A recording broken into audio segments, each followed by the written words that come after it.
Good afternoon, everyone. Welcome to Tesla's 2020 Annual Meeting of Stockholders.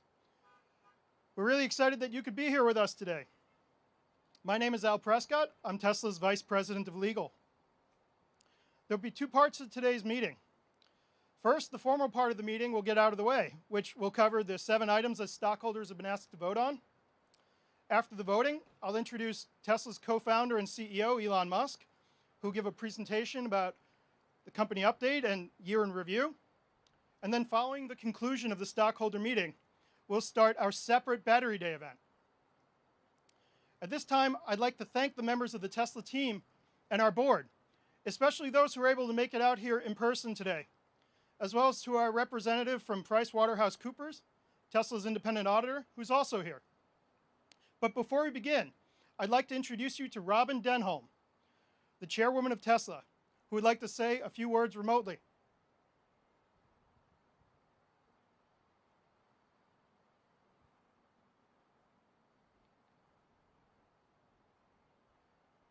Thank you, Al. Hello, everyone, and welcome to the 2020 Tesla shareholder meeting. A special welcome to the many Tesla shareholders that have joined us today in person, as well as online from across the country and around the globe. I wanted to start today's proceedings by thanking you, our shareholders, for your tremendous support over the last year, and especially to those of you who have been with us through our journey over the past 10 years since the company's IPO in 2010. While we have stayed true to our mission of accelerating the world's transition to sustainable energy, in many ways, our company has evolved beyond recognition over the past decade, and that is a great thing. In fact, the pace of developments and the evolution of Tesla has further accelerated over the past 15 months since I last addressed you in June of 2019. You'll hear more about many of the specific achievements from Elon later in the agenda, but I would like to take this opportunity to thank all of our Tesla employees across the globe who have done a tremendous job of executing and staying focused on delivering for our customers and shareholders as the world has gone through one of the most challenging periods in our lifetimes. As a board, we have always taken a long-term view. We have made decisions and supported decisions made by the management team that may not have seemed obvious at the time, but are delivering and will continue to deliver breakthrough results. But it's also important to remember why we do this. As a company, we are focused on addressing one of the biggest environmental challenges of our generation: how to accelerate the world's transition to sustainable energy. The last year in particular has seen a tremendous increase in momentum in the movement to sustainable energy from both shareholders and the general public. So in addition to developing amazing clean transportation and energy products, we are doing our part by contributing the right facts and information to this important issue. And we released an extended version of our impact report in April of 2020. In this year's version, we have covered in great detail many areas that are important to our shareholders and our customers alike, such as our environmental impact, greenhouse and other noxious gas elimination, our supply chain efforts, especially in cobalt, and our culture and people focus. We hope that by continuing to put this data out there, we will underscore to the world the importance and impact that we are having as a company. Lastly, continuous feedback and input from our shareholders is essential for us to do our jobs, and I would like to thank you for your support in this regard. Many of you have provided me and the team with ideas and insights that we as a board take into consideration as we evolve our governance and company practices. It's especially crucial to the board members as we pride ourselves in adaptability and the diversity of thought and experience that we collectively represent on the board. This brings me to my final 2 things today. As today is his last shareholder meeting, on behalf of the board, I would like to sincerely thank Steve Jurvetson for over a decade of service to Tesla, the board, and our shareholders. You will be missed. Finally, I would like to introduce to you our newest member of the board, Hiro Mizuno, who until recently led the largest pension fund in the world. He brings a wealth of experience to the board, but let me hand over to Hiro to say a few words. Hiro. Thank you, Robin. Ladies and gentlemen, welcome to Tesla Annual Shareholders Meeting. It is my real pleasure to virtually meet you, Tesla shareholders, people who believe in Tesla's mission and its growth opportunities. I spent all my career in finance and asset management in Tokyo, New York, London, and Silicon Valley. Until recently, I was a chief investment officer of GPIF, $1.5 trillion Japanese public pension fund. And one of my priorities as an investment chief was to promote responsible investments, which aim to make financial returns while pursuing ESG agenda, such as environment and social issues. I believe in the market where ESG is becoming mainstream, purpose or mission-driven businesses will gain long-term investors' support. This is why I was interested in Tesla, where mission is to accelerate the world transition to sustainable energy. I'm very excited to join the Tesla team on that journey and hope to assist Tesla deliver what investors expect by further enhancing its environmental and social impact. Once again, Tesla shareholders, thanks for your support. I'm looking forward to seeing you in person next year. Thank you. Thanks, Robin and Hiro. I will now call the meeting to order. Please refer to the meeting agenda that has been provided to you and posted also to our virtual meeting site. The time is now 1:49 p.m. Pacific time, and I declare that the polls are now open. We've already received voting proxies from stockholders over the past few weeks, meaning that almost all of the votes that will be counted were already submitted before the meeting. However, if you wish to vote now or to change your prior vote, you may do so through the virtual meeting site. For those that are here in person today, ballots and ballot boxes were available to you at check-in. Tesla's board of directors has appointed Computershare Trust Company to serve as inspector of elections for the meeting. Computershare has taken and signed an oath as inspector of election and has certified that starting on August 13th, 2020, the proxy material or a notice of internet availability of the proxy material were mailed or provided to all Tesla stockholders of record as of July 31, 2020. We have a majority of the outstanding shares represented at the meeting. So I declare that there is now a quorum present and that we may proceed with the meeting. The items on the agenda are as follows. The election of 3 Class 1 directors, Elon Musk, Robin Denholm, and Hiromichi Mizuno, to each serve for a term of 3 years. 2, to approve Tesla's executive compensation on an advisory basis. And 3, to ratify the appointment of PricewaterhouseCoopers, LLP, as Tesla's independent registered public accounting firm for the fiscal year of 2020.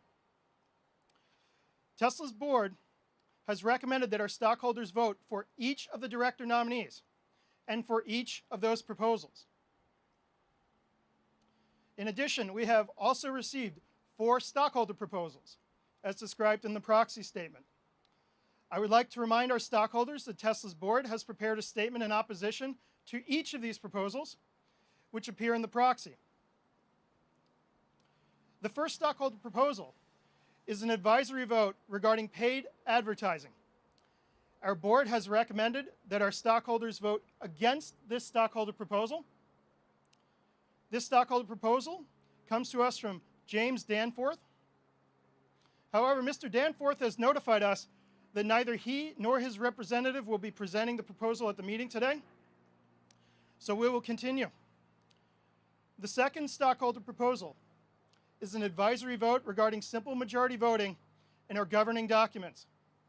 Our board has recommended that our stockholders vote against this stockholder proposal. The proposal comes from James McRitchie, who is on the line to present the proposal today. Mr. McRitchie, I would like to invite you now to present. You'll have 3 minutes.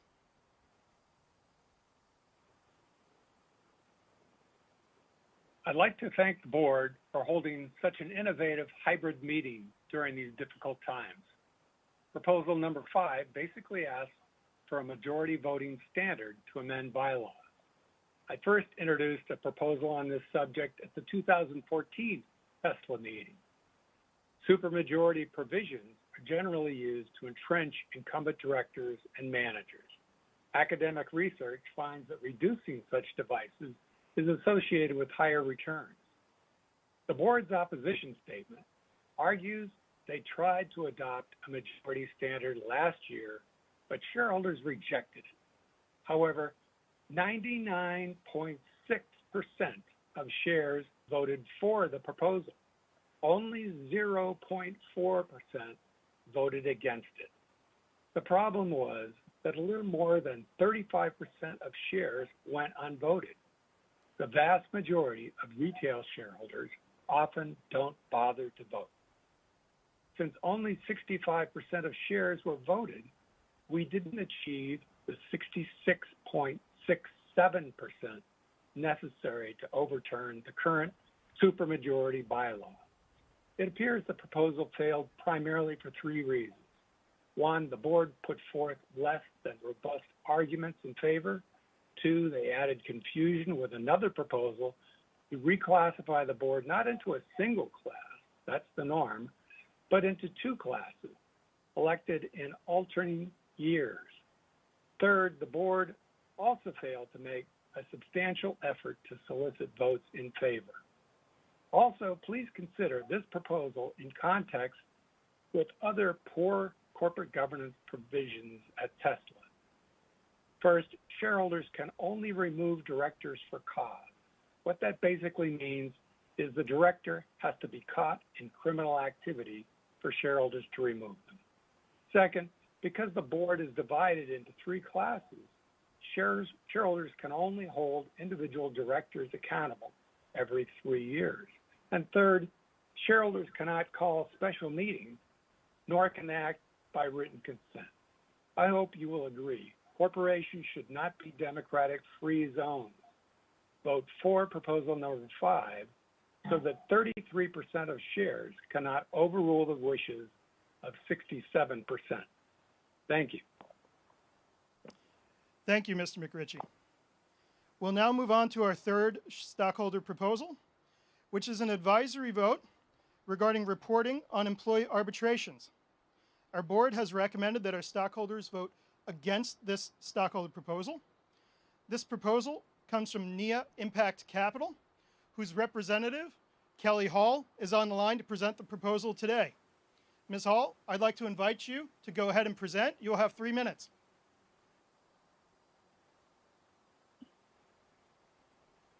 Hello, my name is Dr. Kristen Hull, and I'm the founder and CEO of NIA Impact Capital. I formally move proposal 6. This resolution requests that Tesla's board of directors oversee the preparation of a report on the impact of the use of mandatory arbitration on Tesla's employees and on its workplace culture.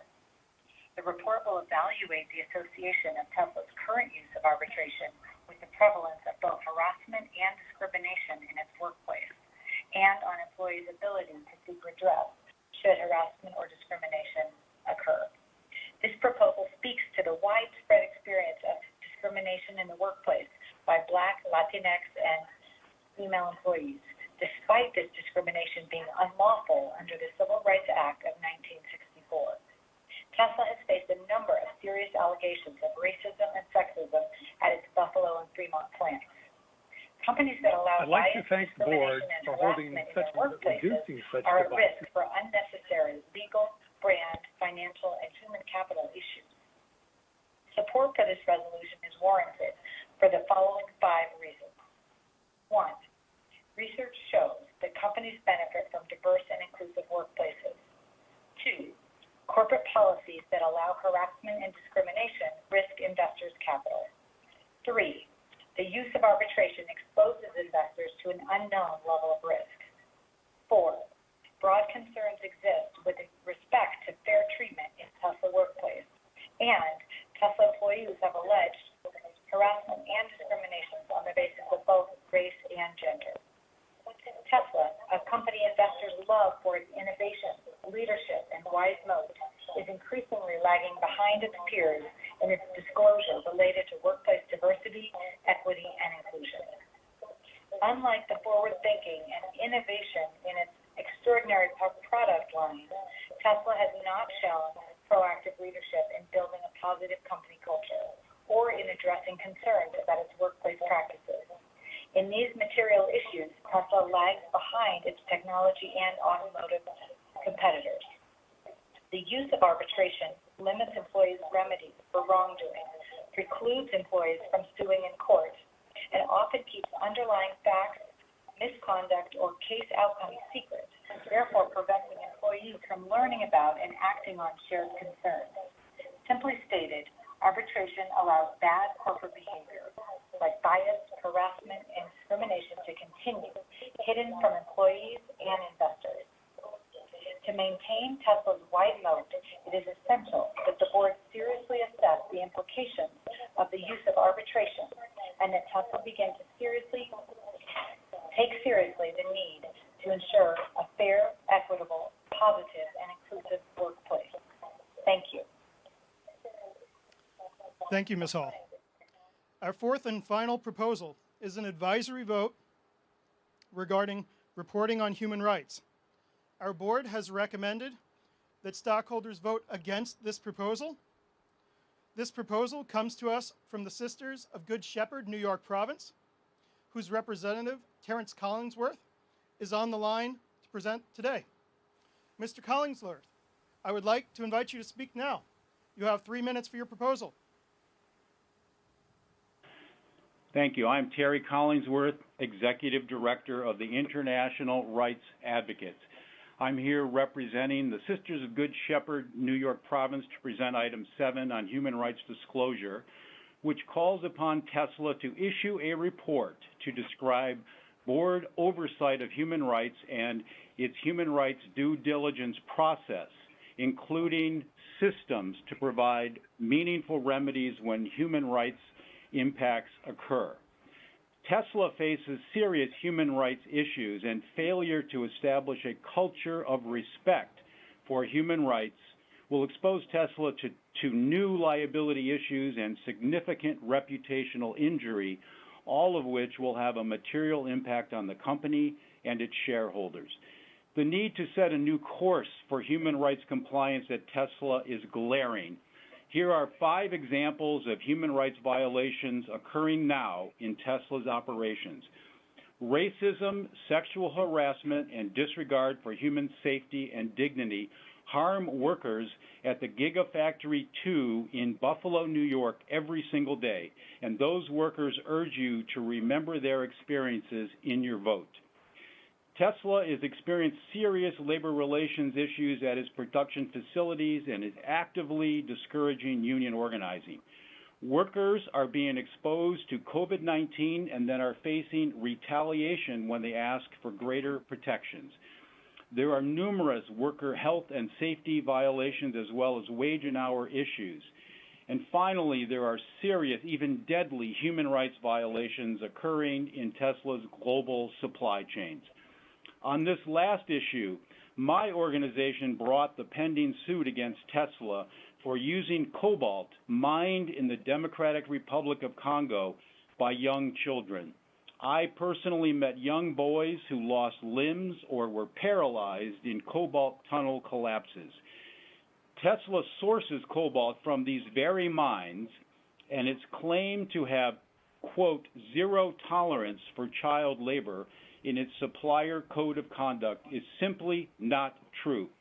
Tesla is not only tolerating child labor in its cobalt supply chain, it is tolerating the death and maiming of young child miners. This demonstrates why the company must circle back and begin a process to report on its treatment of human rights issues as requested in this proposal. I think consumers will have zero tolerance for a company that is exposed as being indifferent to killing and maiming child minors. We are hopeful that Tesla's innovative spirit can be brought to bear on making human rights a priority at the company.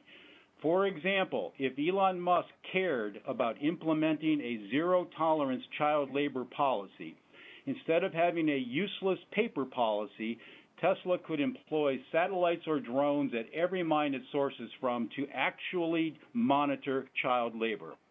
I encourage all Tesla shareholders to vote for Item 7, Human Rights Disclosure. Thank you for your attention. Thank you, Mr. Collinsworth. At this time, I'd like to thank our stockholders for all of their active participation in today's meeting and for those who just presented on the line. I'd also like to read some of the comments that have been submitted by you over the course of the meeting. The first comment comes from Michael Overbaugh. I take great pride in the fact that we haven't had to stoop to the level of what advertising represents to get where we are today. I'd hate to give in to that kind of temptation now when we're so close to becoming a household name that's based solely on our merit alone. But if assets do end up having to be set aside for marketing, I'd like to suggest that rather than shoving ads down the customers' throats, we establish some sort of hardcore nationwide campaign and event with the goal of getting as many people as possible behind the wheel of a Tesla for an introduction drive. It's well known how far just doing that alone goes to converting people into fans. A line I recently ran across says, "You can talk all about the specs as much as you want, but when it comes to buying a car, what ultimately puts butts in seats is the feeling that the vehicle gives you." By demonstrating that Tesla clearly has both the specs and the feeling, what more needs saying? Our second comment comes from the United Steelworkers on behalf of the Clean Air Now Coalition of Western New York by Sabrina Liu. Proposal, and it reads as follows. Proposals 6 and 7, up for vote this year, are the results of widespread concern about mistreatment of Tesla workers at U.S. factories and across the supply chain. It is clear that Tesla is not interested in addressing the harm they have caused to their workers, as their board is advising shareholders to vote against the proposal. We're urging all shareholders to vote in favor of Proposals 6 and 7. And on behalf of our workers at the United Steelworkers here in Western New York, and for Tesla employees across the country and across the global supply chain, while this doesn't repair the harm that's already been caused to countless employees, nor repair harm to children and communities forced into slave labor in the DRC, they represent steps towards a more just workplace at Tesla. This concludes all of the comments. Thank you all for your participation in the comments. We'll now have a final opportunity for any of you to submit proxies in order for them to be counted. So I'll pause and wait for a moment for you to do that.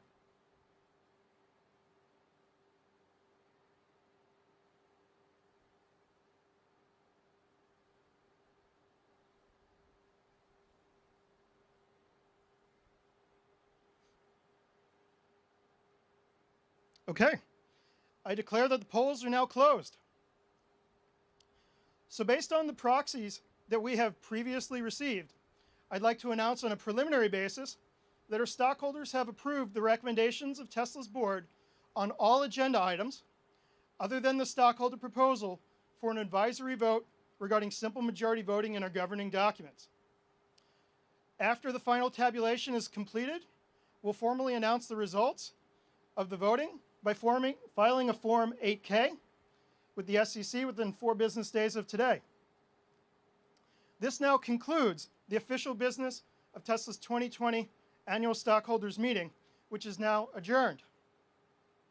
Next, we will have a company update and a year in review presented by Elon, and then we will start our Battery Day event.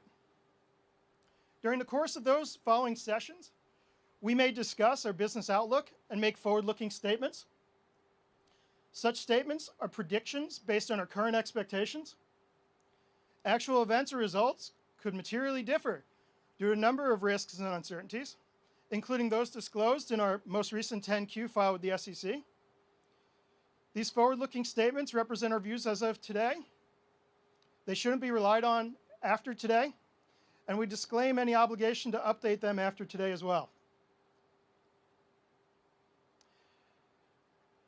We will now continue with the company update and year in review, and it's my pleasure to introduce Tesla co-founder and CEO, Mr. Elon Musk.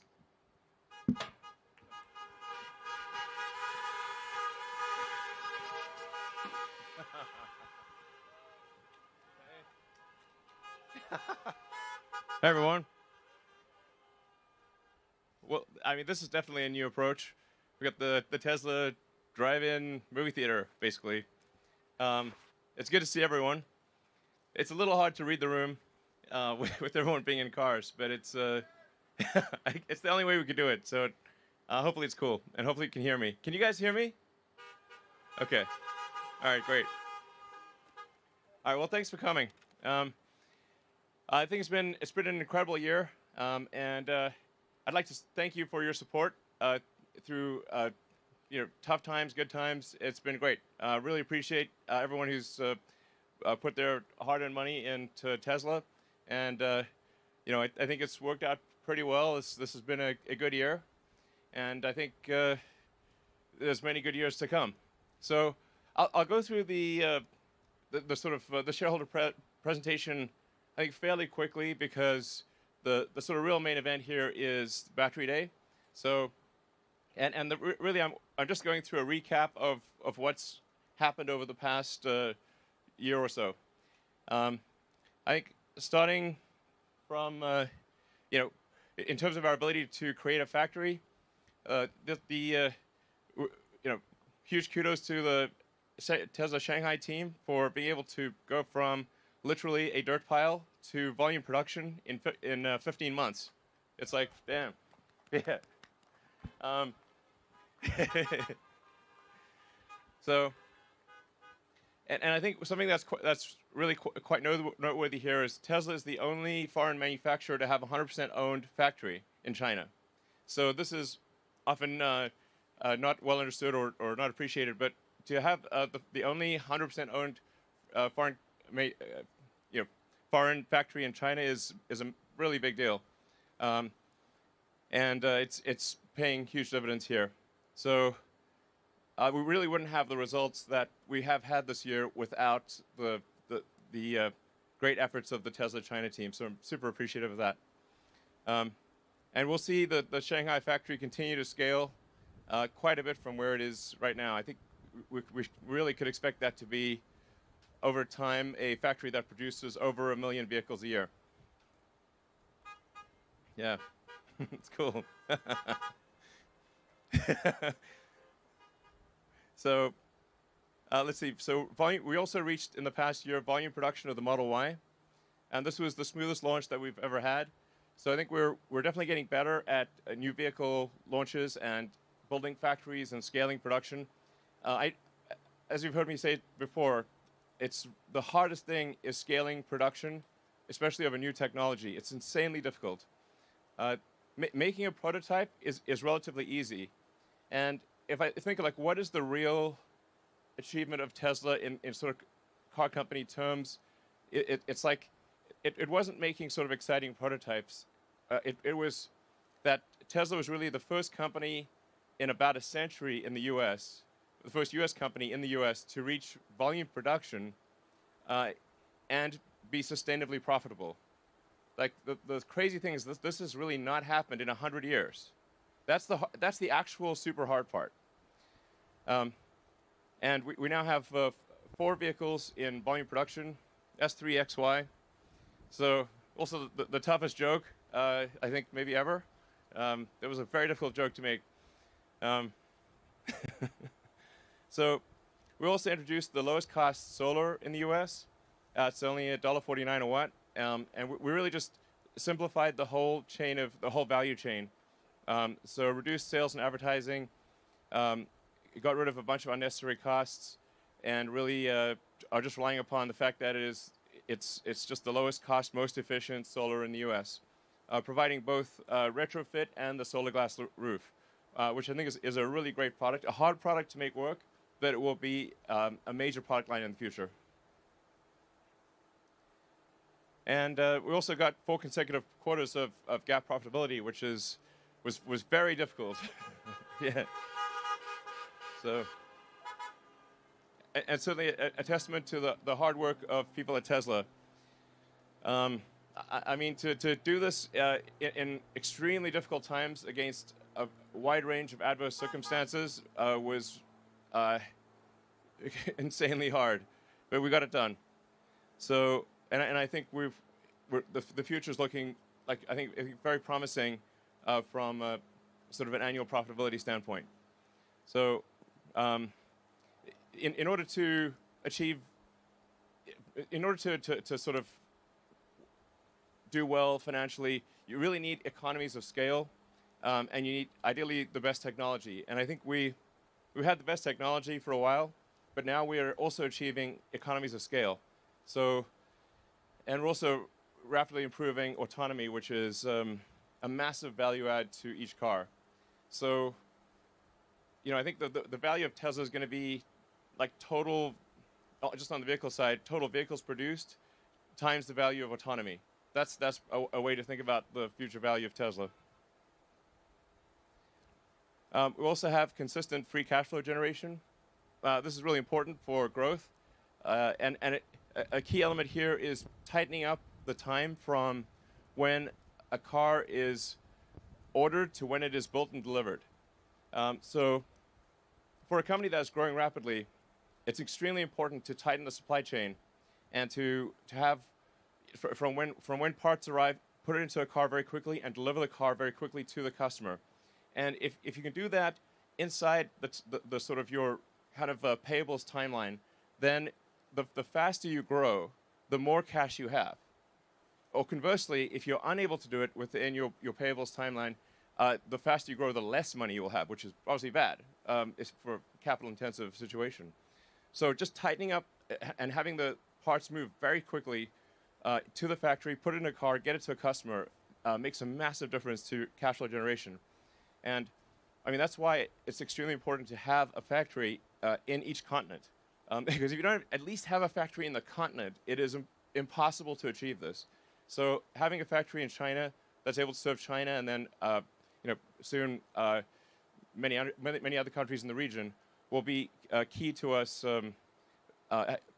tightening that total sort of chain of cash flow and getting it, essentially, the faster we grow, the more cash. This is really important. That's also why it's important to have Giga Berlin complete, because then we'll have a factory in China, a factory in the U.S., and soon a second factory in the U.S. in Austin, and a factory in Europe. And I mean, even if for Giga Texas in Austin, even if we had exactly the same costs as in California, it would still be advantageous to do it there because it's roughly 2/3 of the way across the U.S. So in terms of delivering cars to the central U.S. and to the East Coast, it's just faster, costs less, and it fundamentally improves our economics. So I think this is also maybe something that's not fully appreciated of just how important it is to have a factory at least on the continent or reasonably close to where the end customers is, so you can tighten that whole chain. Industry performance.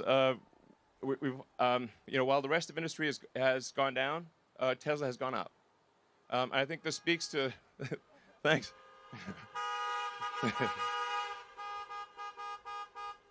And so I'd like to thank all the customers for taking a chance on Tesla and buying our product, and really hope you're enjoying it. This is really, you know, our sales, as Al was saying, really grow by word of mouth. So this is really, I think, a very pure, you know, it's very pure in the sense that it's like, it's growing on the basis of existing owners recommending it to new customers. This is really, I think, a good way to grow. And then in 2019 we had 50% growth, and I think we'll do really pretty well in 2020. probably somewhere between 30 to 40% growth, despite a lot of very difficult circumstances. I mean, there's so many, pandemic, wildfires. It's like a whole bunch of difficult production issues. But thanks to the hard work of the Tesla team and a lot of innovative approaches to overcoming issues, we're able to still see significant growth in one of the most difficult, in fact, I'd say probably the most difficult year of Tesla's existence. So, and we also published our extended impact report. At Tesla, we try very hard to do the right thing. If the right thing does not happen, it's just because we maybe made a mistake or weren't aware of it. But we always try to do the right thing to the best of our ability. And then we published the extended impact report to show, just a sort of a self-examination of, okay, what are we doing right? What are we doing wrong? What can we do better in the future? We're definitely trying to accomplish the most good. And so, if we occasionally make a mistake, we work quickly to fix it and do the right thing. So, it's worth looking at like the average life cycle emissions in the U.S.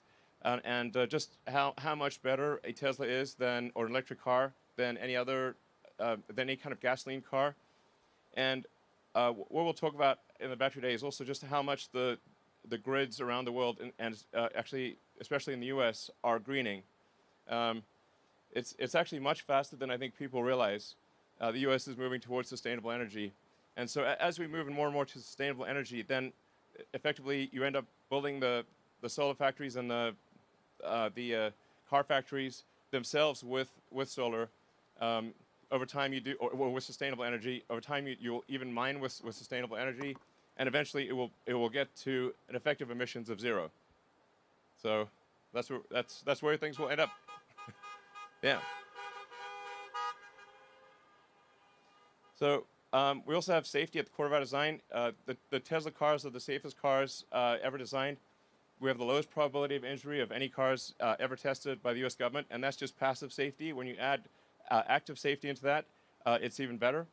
It's really, if safety is important to you, which obviously it is, the safest car you could drive is a Tesla. So, I think some people aren't aware of this, but it's really, safety is paramount. It is actually the #1 design objective when we build a Tesla is safety. Our factories are also becoming safer, and if you look at the sort of accidents per total vehicle made, it's dramatically better than in the past, and it's already better than industry average, and we're confident we can get it to the best in the auto industry. Autopilot functionality continues to improve, and you can see it in the safety report that we publish every quarter. It's just getting better and better. The U.S. average for collisions is at roughly 2.1 per million miles, and with autopilot engaged, it's 0.3. I mean, this is a profound difference. It really massive, and this will get even better. So we're confident that over time we can get the probability of an accident, especially the probability of injury, to 10 times better than the industry average, like an order of magnitude better. So that's just a lot of lives saved and a lot of injuries avoided. So that's a huge priority for us. On the autopilot front, I think it's kind of hard for people to judge the progress of autopilot. Like I'm driving. I as a matter of course, I've always done this. I drive the bleeding edge alpha build of autopilot, and so I sort of have insight into what is going on. Previously, about a couple of years ago, we were kind of stuck in a local maximum. So we were improving, but like the improvements kind of started tailing off and just not getting where they needed to be. I call this sort of getting trapped in a local maximum. And so we had to do a fundamental rewrite of the entire autopilot software stack, and all of the labeling software as well. So we're now labeling in 3D video. So this is hugely different from the previously where we were labeling essentially a bunch of single images from the 8 cameras, and they would be labeled at different times by different people. And some of the labels, you literally can't tell what it is you're labeling. So it basically made it sort of in some cases impossible to label, and the labels had a lot of errors.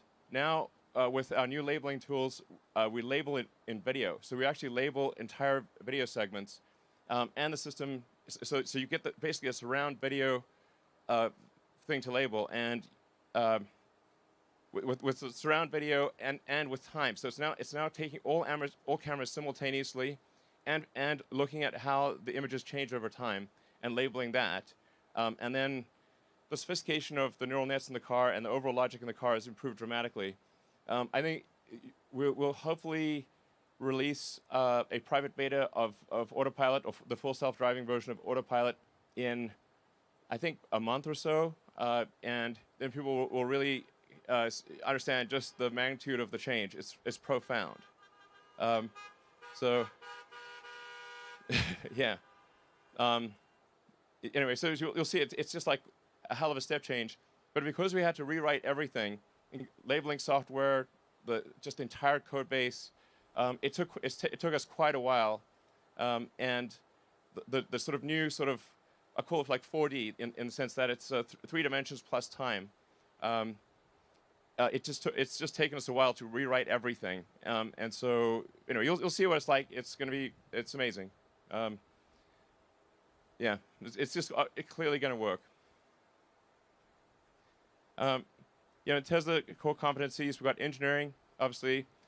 But also manufacturing. I think manufacturing is underappreciated in general. And the difficulty of designing the machine that makes the machine is vastly harder than the machine itself. So, the designing, like making a Model 3 or Model Y or Cybertruck prototype is really quite trivial compared to designing the factory that makes it. Especially if it's new technology and you want to use new manufacturing methods, it's just at least 10 to 100 times harder to do the factory than the prototype. And that's why you see a lot of companies out there or startups, they'll bring out a prototype, but they just can't get it over the hump for manufacturing, because manufacturing of new technology especially is the hardest thing by far. Like basically the prototype is at best 10% of the difficulty and probably closer to 1%. And then software. Tesla is both a hardware and a software company. So a huge percentage of our engineers are actually software engineers. And you can think of our car as kind of like a laptop on wheels. And so software is incredibly important. And so not just in the car, but also in the factory. So the factory software is extremely important. Just software in general. These are fundamental. These are the 3 critical areas that are needed to make for an awesome company. So, yeah. So we have now we'll soon have 3 new factories, incremental, on, well, we have one already, on 3 different continents. Shanghai, we're expanding the Shanghai with the 2nd phase. Berlin is making rapid progress, and Texas is making even faster progress. So, yeah. With each factory, what we're trying to do is also improve the manufacturing technology. So, it's in some cases, like the Model Y made in Berlin might look the same, but it actually is made in a much more efficient way. And yeah, we'll talk about that later in the battery presentation. Yeah, launched Megapack. It's 3 megawatt-hours all-in-one energy storage solution. So it's been great overall. Yeah. All right, and I think that's basically it. Right? All right, thank you. All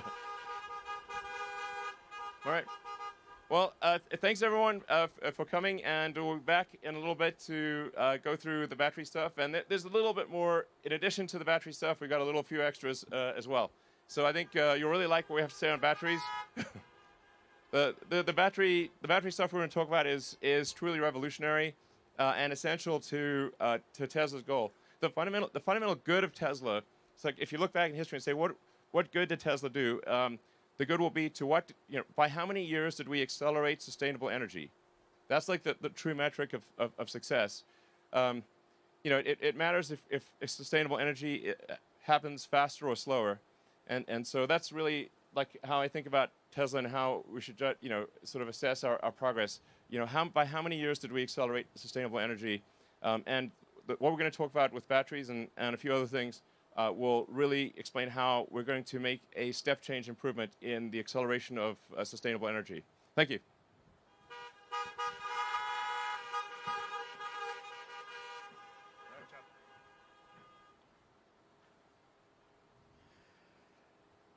Hi, folks. That was great. We're going to take a short break before we begin the Battery Day event.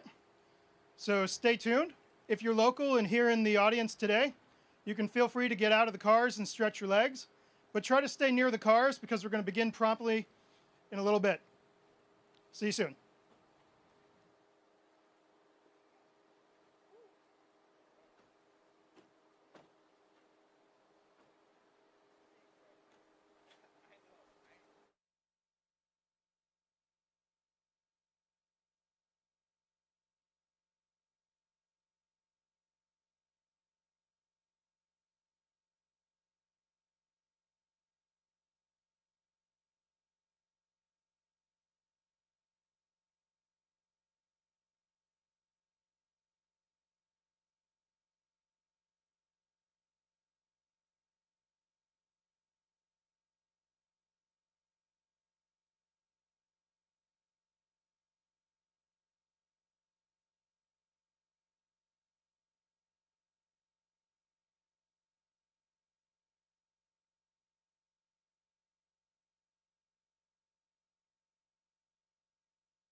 Hello, everyone.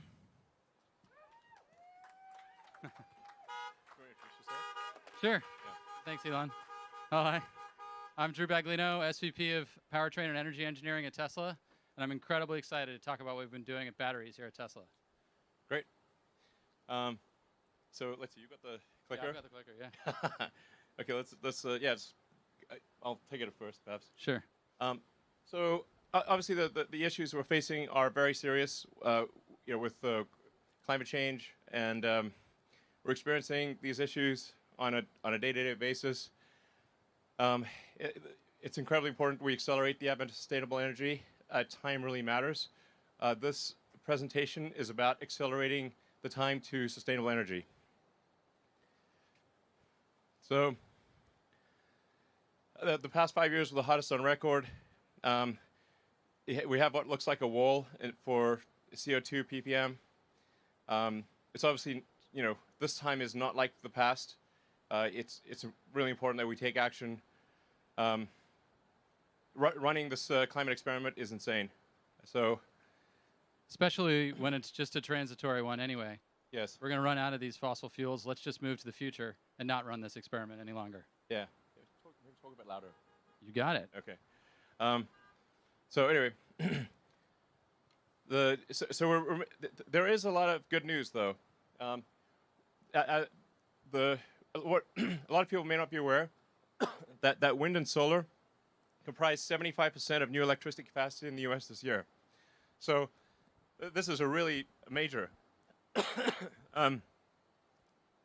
So the grid is going sustainable very, very quickly. Now it's also worth noting that the length of time that power plants last is on the order of 25 years. So even if 100% of energy generation was sustainable, it would still take 25 years to convert the grid. And it's also worth noting that in the past 10 years, power production from coal has dropped in half. So it went from 46% of electricity in 2010 to 23% in 2020. So this is a massive improvement. So good things are happening on a lot of levels. We just need to go faster. So in terms of Tesla's contribution, we've delivered over 1 million electric vehicles, 26 billion electric miles driven, and many gigawatt hours of stationary batteries, 17 terawatt hours of solar generated. So I think solar is sometimes underweighted at Tesla, but it is a massive part of our future. The three parts of a sustainable energy future are sustainable energy generation, storage, and electric vehicles. So we intend to play a significant role in all three. So to accelerate the transition to sustainable energy, we must produce more EVs that need to be affordable and a lot more energy storage while building factories faster and with far less investment. So goal number one is a terawatt-hour scale battery production. So tera is the new giga, and a terawatt is 1,000 times more than a gigawatt. So we used to talk in terms of gigawatts. In the future, we'll be talking in terms of terawatt hours. So this is what's needed in order to transition the world to sustainability. Yeah, and you can see we're talking about 100x growth in batteries for electric vehicles to achieve this mission. And we are going to get there. It's just a matter of how fast, and our intention is to accelerate it. Yeah. You basically need on the order of roughly 10 terawatt hours a year of battery production to transition the global fleet of vehicles to electric. And the average vehicle lasts 15 years, so we're talking about 150 terawatt hours, give or take, to transition the whole all vehicles of all types to electric. Yeah, so it's a lot of batteries, basically. Yeah, so.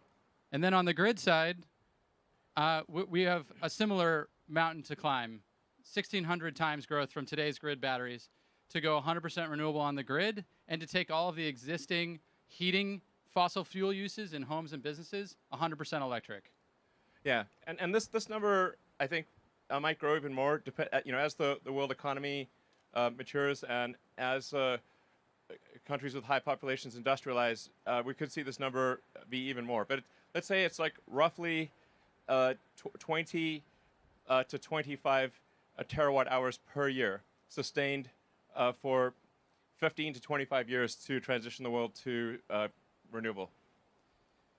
This is a lot. Yeah. So today's batteries cannot scale fast enough. They're just too small. For Giga Nevada, 150 gigawatt hours per year is like what we probably expect to make out of there. But this is really pretty small in the grand scheme of things. That's only 0.15 terawatt hours. And they cost too much. So We would need 135 fully built out Nevada gigafactories to achieve 20 terawatt hours a year. It's not scalable enough of a solution. We need a dramatic rethink of the cell manufacturing system to scale as fast as we can and should. yeah, and I think we should view this as more than just a question of money. Money is sort of like an ethereal thing, but it's really the amount of effort. You have a certain amount of effort, in terms of people and machines, and depending on how efficient that effort is, for a given amount of effort, you want the most amount of batteries. So it's not just a question of like, well, if we had $2 trillion, tomorrow you could make this. It's not that easy. You actually need to organize a massive number of people, build a lot of machines, build the machines that make the machines. And so it's incredibly important to have that effort yield the most number of batteries. So, and then goal two, obviously, we need to make more affordable cars. I think one of the things that troubles me the most is that we don't yet have a truly affordable car, and that is something that we will make in the future. But in order to do that, we've got to get the cost of batteries down. We've got to and we've got to be better at manufacturing, and we need to do something about this curve. The curve of the cost per kilowatt hour of batteries is not improving fast enough. So we've given this a lot of thought over many years to say, okay, how can we radically improve the cost per kilowatt hour curve? It's been somewhat flattening out actually in recent years. So early growth was promising, but you can see we're kind of plateauing. So that's what's motivating us to rethink how cells are produced and designed. Yeah, exactly. And EV market share is growing, but EVs, still aren't accessible to all. And you can see, as Drew was saying, it's like starting to flatten out a little bit because the rate of improvement of the affordability of cars is just not fast enough. So that's why we got Battery Day. Yeah. To make the best cars in the world, we design vehicles and factories from the ground up. Next. Yeah. And now we do this for batteries as well. Yeah. It's weird, the slides don't show up quite right. Anyway, what shows up on the screen is not quite what shows up there. Anyway. Oh, okay. It's different. Yeah, I think it's because that's, No, that one's current, supposed to be current. Anyway. So let's get started. We have a plan to halve the cost per kilowatt hour. Yeah. And it's not a plan that rests on a single innovation, some research project that'll never see the light of day. It's a plan that has taken creative engineering and industrialization across every facet of what makes a cell into a battery pack, from raw material to the finished thing. And we're going to go through that plan with you today, step by step, and build up how we get to these goals and how we accelerate this transition and make our vehicles and our grid batteries more affordable. Yeah. I mean, we basically thought through every element of the battery, well, almost every element. There are a few more elements that we won't get to today, but we will get to in the future. Yes. So first, before we get too far into it, let's talk about what is in a battery cell. We've got the cap and the can, negative and positive terminals of the cell. When you open that cell, you've got a tab connected to those terminals, what we call the jelly roll, which is the wound electrodes on the inside. You can actually see what this looks like as you unwind it. This is over 1 meter long in a typical 2170 cell. So it's quite a long winding process. And you can see the tab still there. And then To explain what's actually going on here, we've identified we've got anode, cathode, separator, positive and negative terminal. Watch what happens as we, there we go, discharge the cell. Got lithium moving from anode to cathode, and then the reverse. When we charge the cell, anode moving from lithium moving from cathode to anode across the separator. This is the basic of what makes all lithium-ion batteries, whether they're no matter what the form factor is.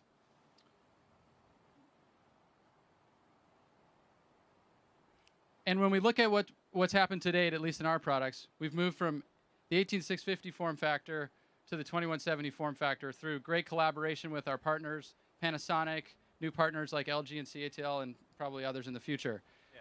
Actually, so a slight note on why is the one called the 18650, although not on the slide, versus the 2170, is that the first two digits refer to the diameter, and the second two digits refer to the length.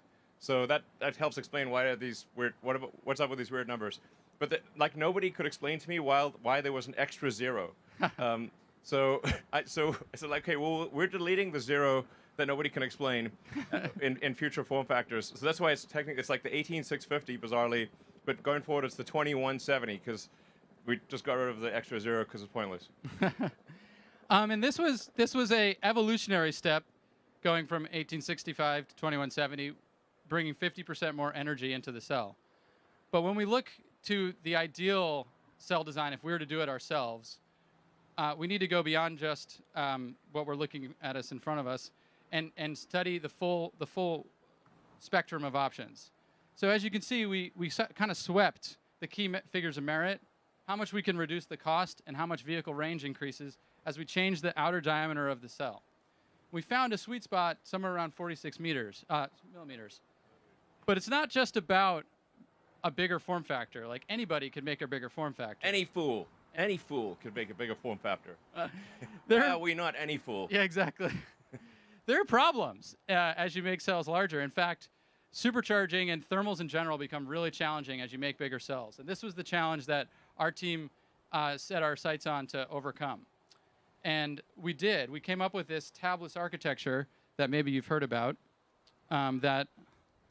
that basically removes the thermal problem from the equation and allows us to go to the absolute lowest cost form factor and the simplest manufacturing process. And this is what we mean when we talk about tabless. It's kind of a beautiful thing. Yeah, that's what these T-shirts mean, but it's very esoteric. It's like nobody could figure it out. But yeah, we basically took the existing foils, laser patterned them, and enabled dozens of connections into the active material through this shingled spiral you can see, with simpler manufacturing, fewer parts, 50 millimeter versus 250 millimeter electrical path length, which is how we get all the thermal benefits. Yeah, this is important to appreciate. Like basically the distance that electron has to travel, is just much less. So you actually have a shorter path length in a large tabless cell than you have in the smaller cell with tabs. This is a big deal. So even though the cell is bigger, it actually has more power. The power to weight ratio is actually better than the smaller cell with tabs. This is, again, like this is quite hard to do. So it's nobody's done it before. And it really took a tremendous amount of effort within Tesla engineering to figure out how do we make a freaking tabless cell and have it actually work and then connect that to the top cap. And it's there's a whole bunch of things that we're keeping a little secret sauce here that we're not telling everything. But sometimes what's elegant and simple is still hard, and it took us a lot of trials, but we're happy where we ended up. Yeah, I mean everything's simple in recollection. After you simple, everything it's hard until it's discovered, and then it's simple. So anyway, but there's a lot of really cool things going on that enable tabless, and it's really due to a really great engineering team. Drew and the rest of the team have done amazing work in achieving this tabless construction. And it sounds, I think it may sort of sound a bit silly to some people, but this is like, for people that really know cells, this is a massive breakthrough. For cylindricals to be able to get rid of the tabs dramatically simplifies winding and coating. Yeah. And has an awesome thermal and performance benefit. Yeah, that's just to elaborate on that a bit. It's like when the cell is going through the system, it has to keep stopping where all the tabs are. Yes. So you can't do continuous motion production if you have tabs. You have to keep stopping, and then there's a rate at which you can start and stop and accelerate again, and it really slows down the rate of production. And then sometimes you get the tabs wrong, and you also lose a little bit of active area. It's really a huge pain in the ass to have tabs from a production standpoint. Yes. And so when we put it all together and go to our new 80 millimeter length, 4680, we call this new cell design, we get 5 times the energy with 6 times the power and enable 16% range increase, just form factor alone. Yeah, so when these, yeah, it's pretty great. And just to clarify, when we see these plus 16% or whatever the percentage range increases, these are the amounts due just to that particular innovation. Yes. So we'll list a whole bunch of innovations, and then when you add them up, you get a total improvement in energy density and cost. But these numbers are what refer to just this thing. Yeah, and I want to stress, this is not just a concept or a rendering. We are starting to ramp up manufacturing of these cells at our pilot 10 gigawatt hour production facility just around the corner. Yeah. So, yeah. It's a video of some of what's going on in the plant.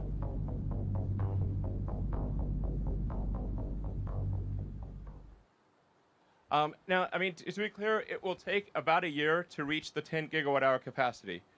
So this is important to appreciate. Like when you build a factory, there's a certain capacity that you design to, and then it takes some period of time to actually achieve that capacity.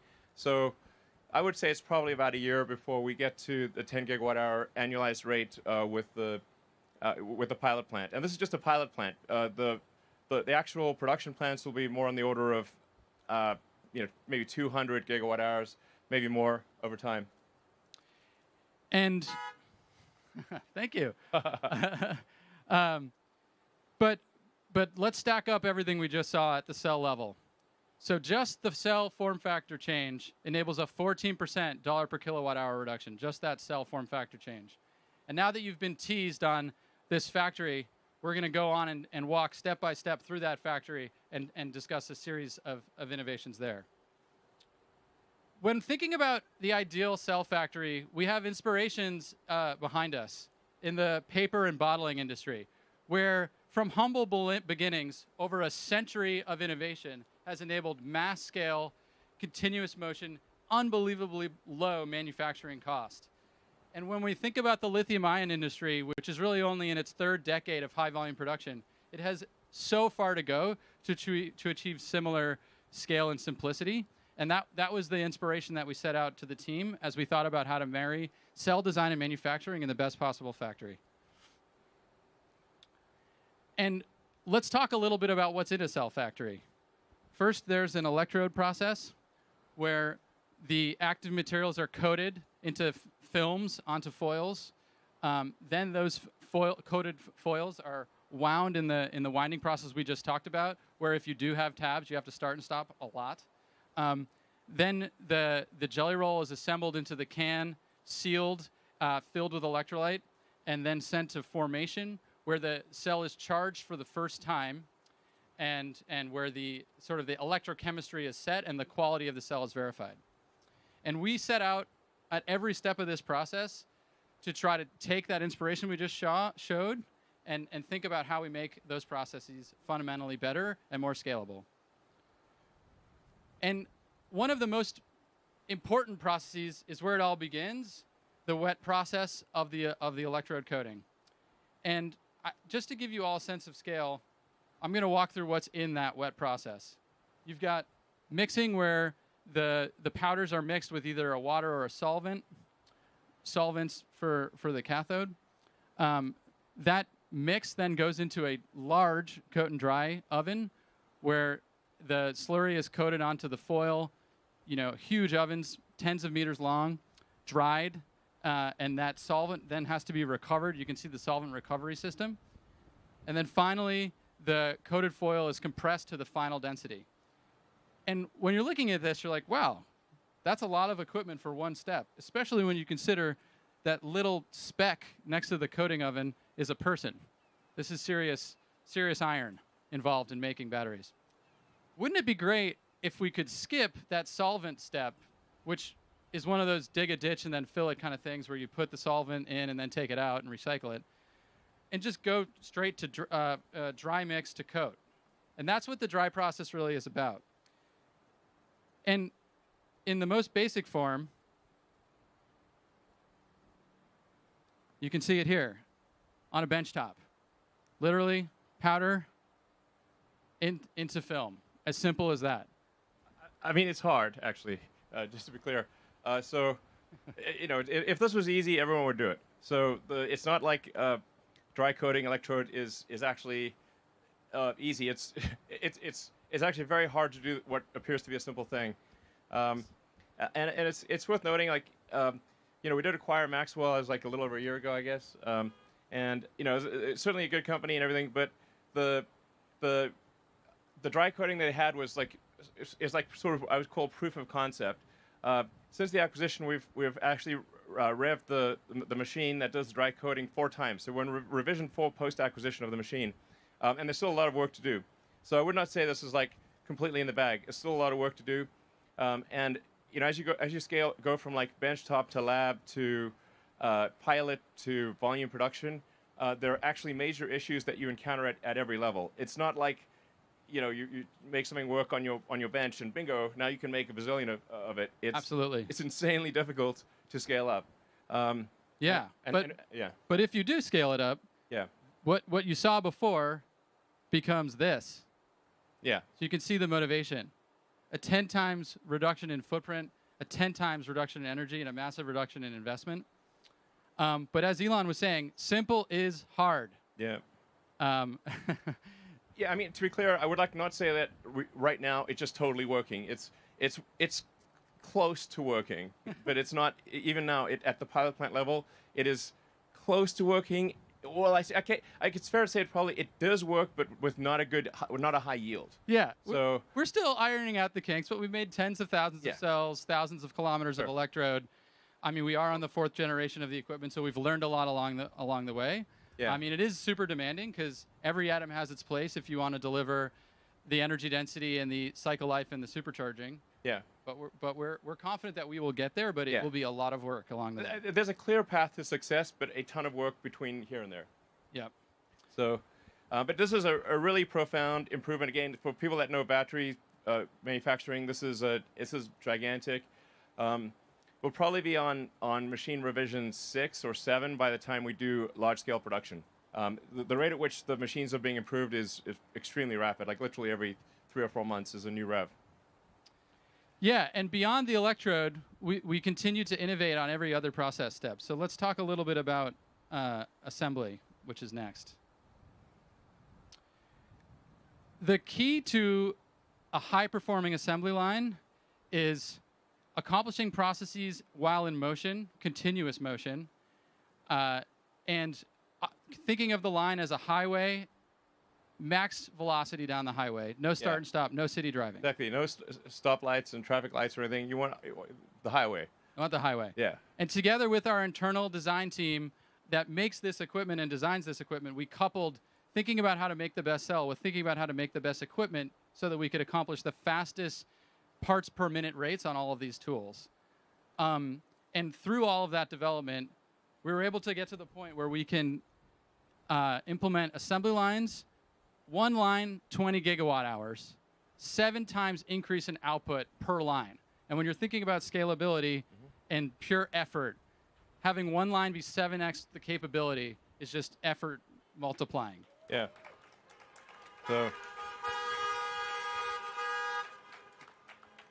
Yeah, you can sort of think about like the sort of the fundamental physics of a factory or something. Like, I think it's actually quite a lot like the rocket equation, where you've got basically in the rocket equation you've got your exhaust velocity and then the log of the start to end masses. So it's basically saying how fast are things going, and what percentage of the factory volume is doing useful work. And conveyance does not count as useful work. So only the value-added steps. yeah, if you break the factory down into cubic meter sections, and say, or smaller, it could be like 1 liter sections, and say, is a majority of this volume doing useful work? You would be astounded at how bad most factories are. They're like maybe 2 or 3%, including our factory in Fremont. So I think it's possible to get to at least 10 times that volumetric efficiency. So more like 30% ish, maybe more, and be 10x better, which means the factory can be 10 times smaller. And then the other thing is, how fast are things going through the factory? It's like speed and density. The faster you go, like if a factory that's moving at say twice the speed of another factory is equivalent to two factories basically, and the company that will be successful is the company that with one factory can accomplish what other companies take 2 or 3 or 4 factories to do. So this is what we're trying to do here: is say, okay, how do we with one factory achieve what maybe 5 or even 10 factories would normally be required to achieve?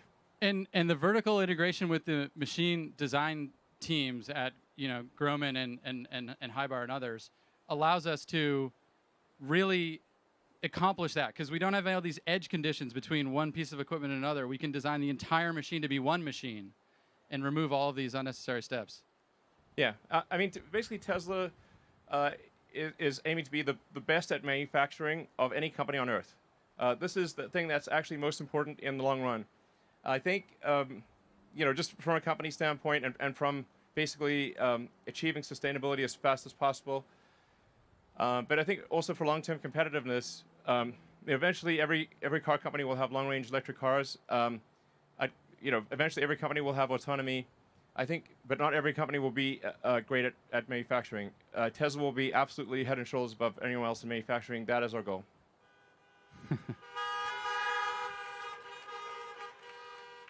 Manufacturing is hard, and hard problems are fun to solve. Okay, now let's talk about formation. In a typical cell factory, formation represents 25% of the investment. And what is formation? It's charging and discharging cells and verifying the quality of the cell. Turns out we've charged and discharged billions and billions of cells in our vehicles, so we know a thing or two about that. The typical formation setup is you charge and discharge each cell individually. In our car, we charge thousands of cells at once. And we took our principle and our power electronics, leveraging Powerwall, vehicle battery management systems, and others, to dramatically improve the formation equipment cost effectiveness and density. 86% reduction in formation investment, 75% reduction in footprint. So.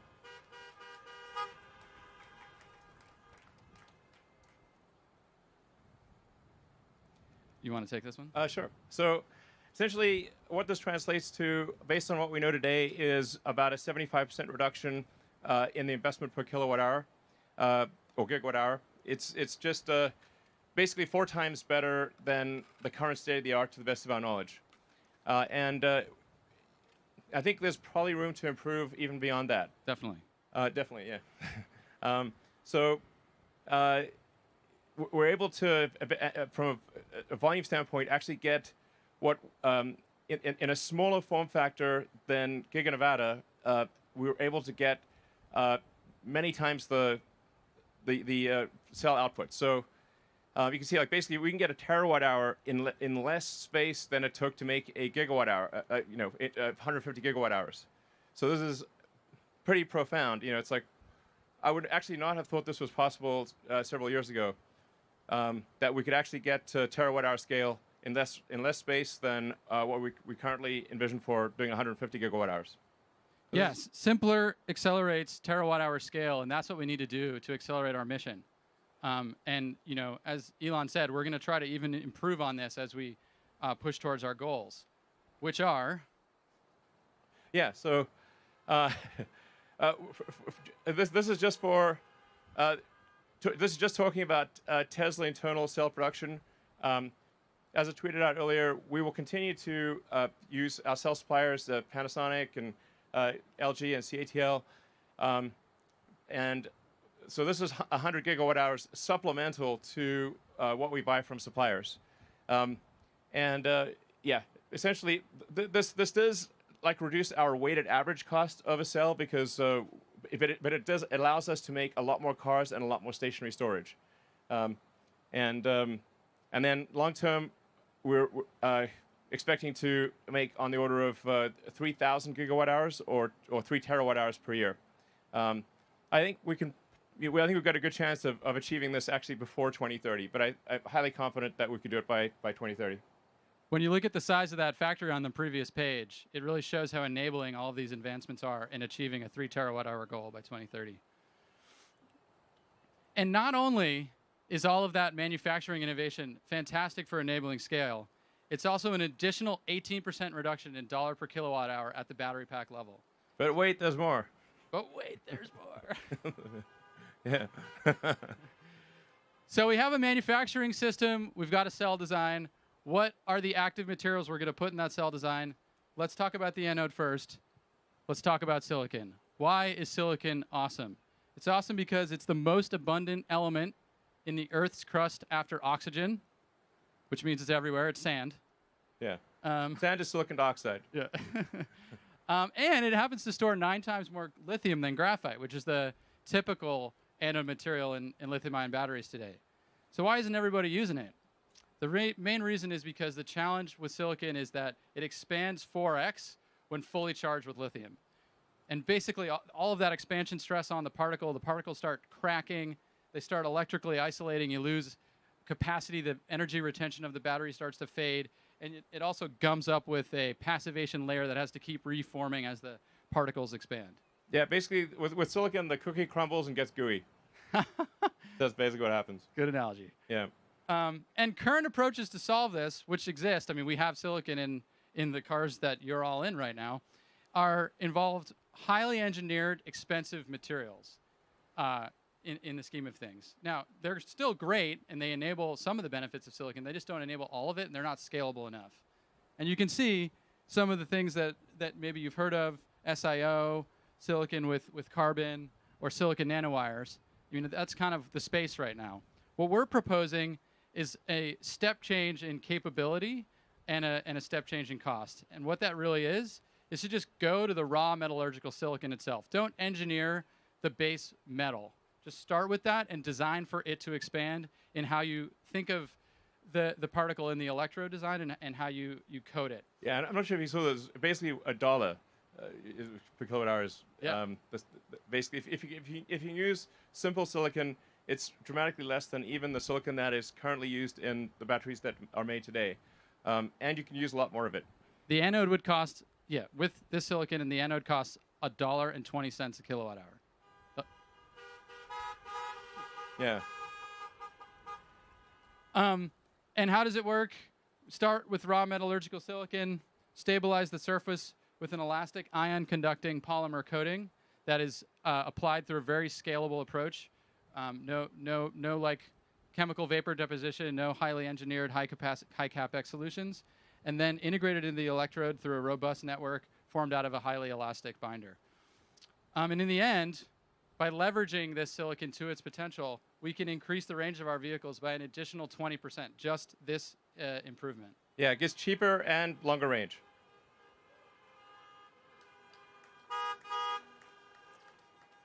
Yeah, and when we take that anode cost reduction, we're looking at another 5% dollar per kilowatt hour reduction at the battery pack level. And there's more. Let's talk about cathodes. What is a battery cathode? Cathodes are like bookshelves where the metal, the nickel, the cobalt, the manganese, or aluminum is like the shelf, and the lithium is the book. And really, what sets apart these different metals is how many books of lithium they can fit on the shelves and how sturdy the shelves are. Cobalt is a... Yeah, sorry, I was just going to say, like, it's tough to exactly figure out what the right analogy is to explain cathode and anode, but a bookshelf is probably a pretty good one, in the sense that you need a stable structure to contain the ions. So you want a structure that does not crumble or get gooey, or basically that holds its shape in both the cathode and the anode. As you're moving these ions back and forth, it needs to retain its structure. So if it doesn't retain its structure, then you lose cycle life and your battery capacity drops very quickly. Absolutely.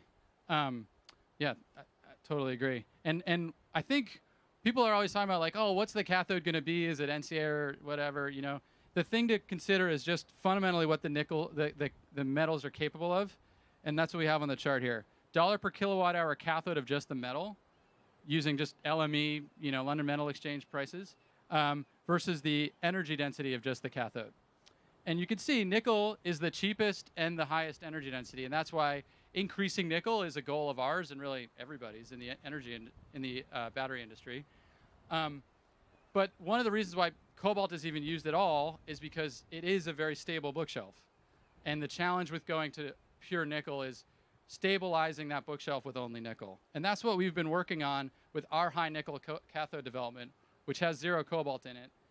Leveraging novel coatings and dopants, we can get a 15% reduction in cathode $ per kilowatt hour. Yeah. Big deal. But it's not just about nickel. You want to? Yeah, sure. So in order to scale, we really need to make sure that we're not constrained by total nickel availability. I actually spoke with the CEOs of the biggest mining companies in the world and said, please make more nickel. It's very important. And so I think they are going to make more nickel. But there's also, I think we need to have a kind of a 3-tiered approach to batteries.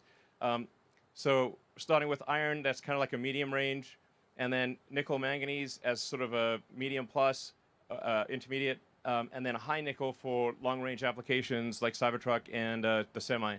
Something like a semi truck, it's extremely important to have high energy density in order to get long range. So just to give sort of iron a bit more time, like although if you look at the watt-hours per kilogram at the cathode level of iron, it looks like nickel's twice as good. But when you've fully considered at the pack level, everything else taken into account, nickel is about maybe 50 or 60% better than iron. So iron is a little better than it would seem when you look at it at the pack level fully considered. It's not as good as nickel. Nickel is like 50 to 60% better, but it's actually pretty good. And so, good for stationary storage and for medium range applications where energy density is not paramount.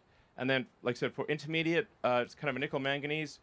And it's relatively straightforward to do a cathode that's 2/3 nickel, 1/3 manganese, which would then allow us to make 50% more cell volume with the same amount of nickel. And with very little energy trade-off. I mean, Yeah. Just enough to have you still want to use 100% nickel for something like a semi-truck, but really not much of a sacrifice at all. Yeah. And, beyond the metals, because a lot of people spend time talking about the metals, actually the cathode process itself is a big target. 35% of the cathode $ per kilowatt hour is just in transferring it into its final form. And so we see that as a big target, and we decided to take that on. Here's a view of the traditional cathode process. Effectively, if you start at the left and you have the metal from the mine, the first thing that happens is the metal from the mine is changed into an intermediate thing called a metal sulfate, because that's just happened to be what chemists wanted a long time ago. And then when you're making the cathode, you have to take this intermediate thing called metal sulfate, add chemicals, add a whole bunch of water, a whole bunch of stuff happens in the middle, and at the end, you get that little bit of cathode and a whole bunch of wastewater and byproducts. Yeah, it's insanely complicated. If you look at the total, like if you're just like, it's a small world journey of I am a nickel atom. What happens to me? And it's crazy. Like you're going around the world 3 times. There's like the moral equivalent of like digging the ditch, filling the ditch, and digging the ditch again. It's total madness, basically. And these things just grew up as they're just kind of like legacy things that it's like how it was done before, and then they connected the dots, but really didn't think of the whole thing from like a first principle standpoint, saying how do we get from the nickel ore in the ground to the finished nickel product for a battery. And so we've looked at the entire value chain and said, how can we make this as simple as possible? And that's what we're proposing here with our process. As you can see, a whole lot less is going on here. We get rid of the intermediate, metal, water, final product cathode, recirculate the water, no wastewater at all. And when you summarize all of that, it's a 66% reduction in CapEx investment, a 76% reduction in process cost, and 0 wastewater. Much more scalable solution. Yeah. And then when you think about the fact that now we're actually just directly consuming the raw metal nickel powder, it dramatically simplifies the metal refining part of the whole process. So we can eliminate billions in battery-grade nickel intermediate production. It's not needed at all. Yeah. And we can also use that same process we showed on the previous page to directly consume the metal powder coming out of recycled electric vehicle and grid storage batteries. So this process enables both simpler mining and simpler recycling. And now that we have this process, obviously we're going to go and start building our own cathode facility in North America and leveraging all of the North American resources that exist for nickel and lithium. And just doing that, just localizing our cathode supply chain and production, we can reduce miles traveled by all the materials that end up in the cathode by 80%, which is huge for cost. Yeah, I mean, to be clear, cathode production would be part of the Tesla cell production plant. So it would just be, basically, raw materials coming from the mine, and from raw materials in the mine, out comes a battery. And on that note, the way the lithium ends up in the cell is through the cathode. So then we should obviously on-site lithium conversion as well, which is what we will do using a new process that we're going to pioneer. That's a sulfate-free process again, skip the intermediate. 33% reduction in lithium cost, 100% electric facility co-located with the cathode plant. Yeah. So it's important to note that there is a massive amount of lithium on Earth. Yeah. So lithium is not like oil. There's a massive amount of it pretty much everywhere. In fact, there's enough lithium in the United States to convert the entire United States fleet to electric. Like all the cars in the United States, there's like 300 million or something like that. Every vehicle in the United States can be converted to electric using only lithium that is available in the United States. Discovered today. What we already know exists. People really haven't even been looking. Yeah, people haven't been trying because it's just like widely available. So, but it is important to say, like, okay, what is the smartest way to take the ore and extract the lithium and do so in an environmentally friendly way? And we actually discovered again, looking at a sort of first principles physics standpoint, instead of just the way it's always been done, is we found that we can actually use table salt, sodium chloride, to basically extract the lithium from the ore. Nobody's done this before, to the best of my knowledge. Nobody's done this, and it's a sort of, all the elements are reusable. It's a very sustainable way of obtaining lithium, and we actually we actually got rights to a lithium clay deposit in Nevada.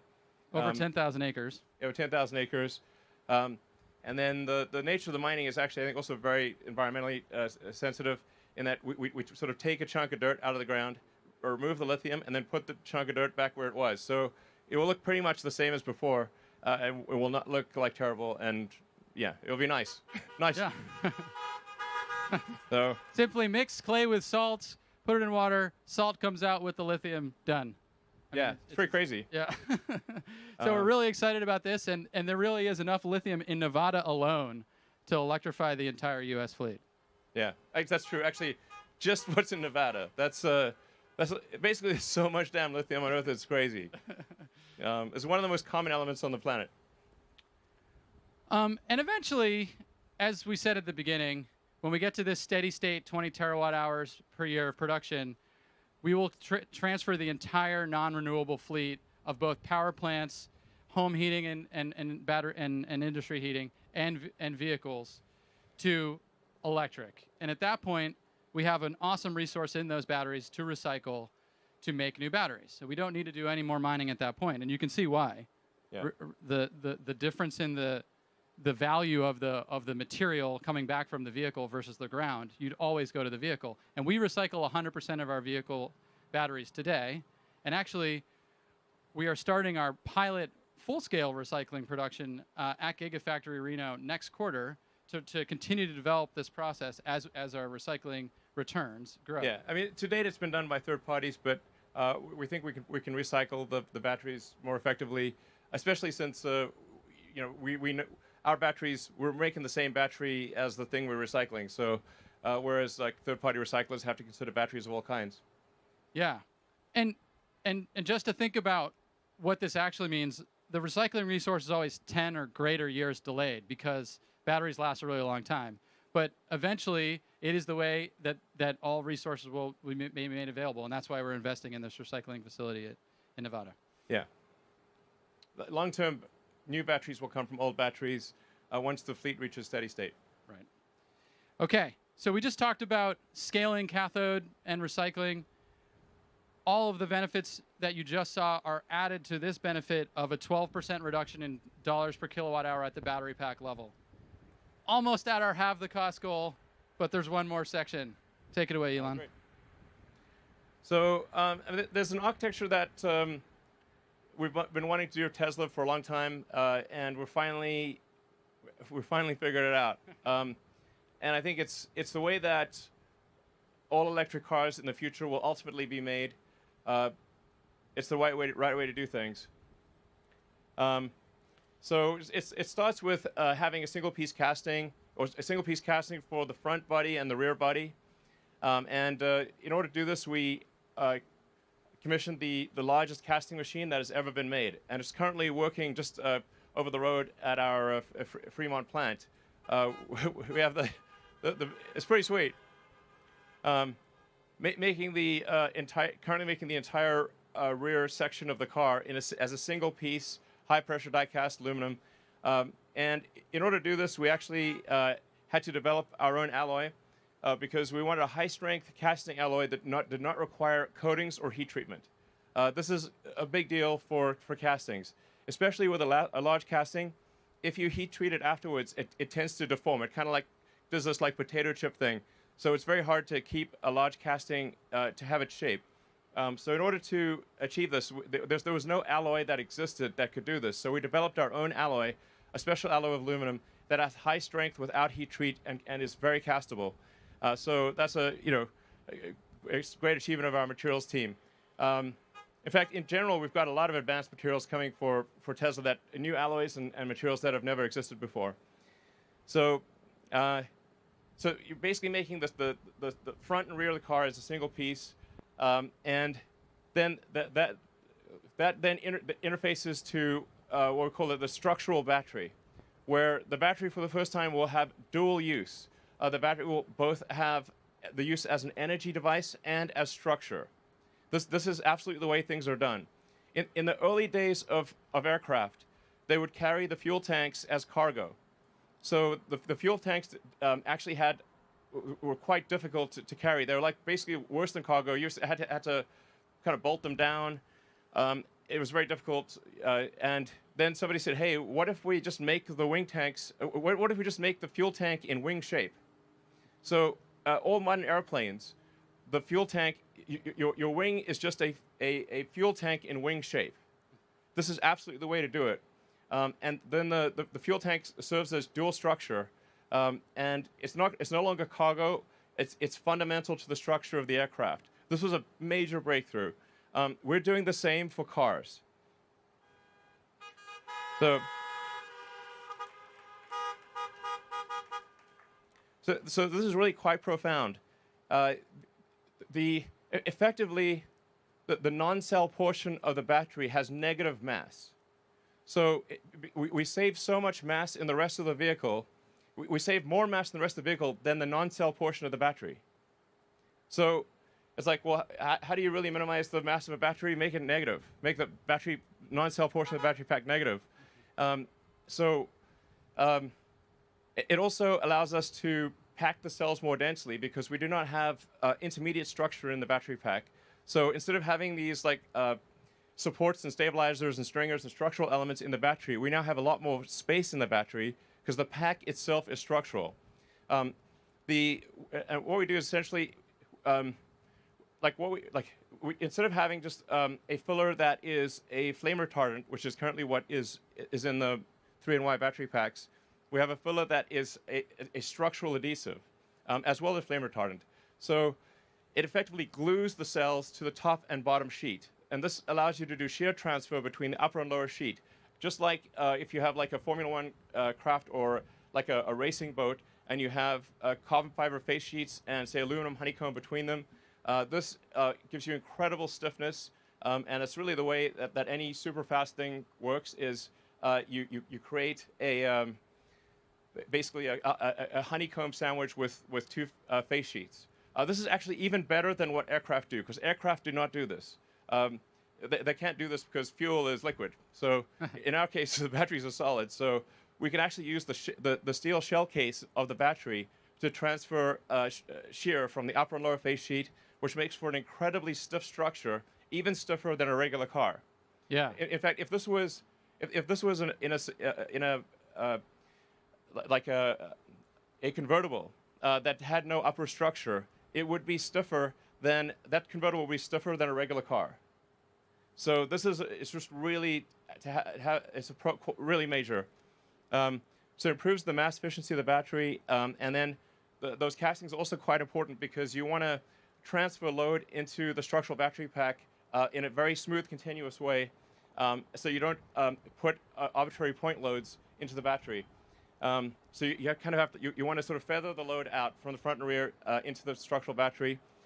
It also allows us to use to move the cells closer to the center of the car, because we don't have the in the top one we've got that sort of all the supports and stuff.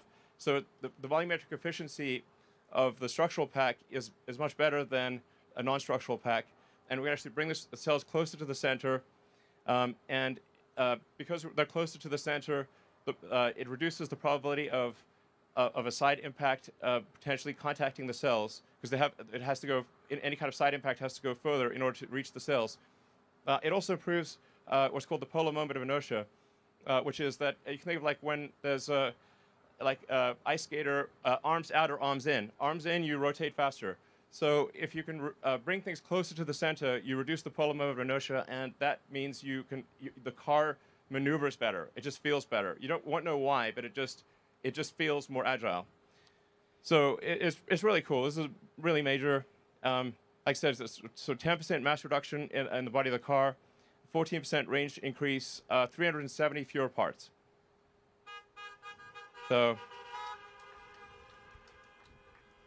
I mean, I really think that long term, in any cars that do not take this architecture will not be competitive.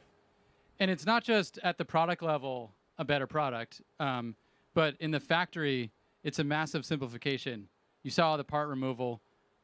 It's casting machines. It's the structural battery pack. So we're looking at over 50% reduction in investment per gigawatt hour, 35% reduction in floor space, and we'll continue to improve that as we make the vehicle factory of the future.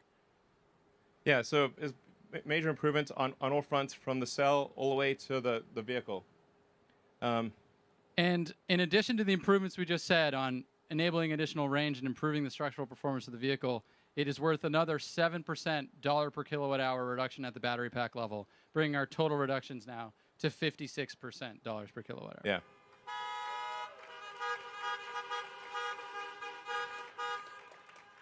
Yeah. All right, so stacking it up, we're not just talking about cost or range. We've got to look at all the facets. So range increase, we're unlocking up to 54% increase in range for our vehicles and energy density for our energy products.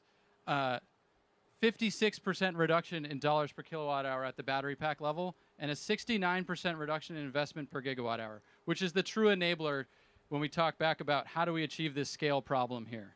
Yeah. So I think it's pretty nice that investment per gigawatt hour reduction is 69%. I mean, who would have thought? Yeah, just happened to happen out that way. Yeah. I mean, 0.420%, of course. Yeah. So what this enables us to do is achieve a new trajectory in the reduction of of cell cost. And now, to be clear, it will take us probably a year to 18 months to start realizing these advantages, and probably to fully realize the advantages, probably it's about 3 years or thereabouts. So, it's not like if we could do this instantly, we would.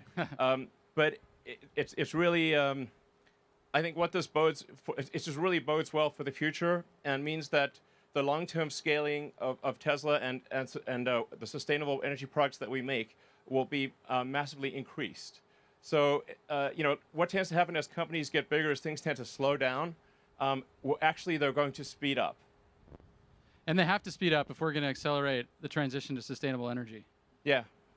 I mean, long term, we want to try to replace about, at least 1% of the total vehicle fleet on Earth, which is about 2 billion vehicles. So long term, we want to try to make about 20 million vehicles a year.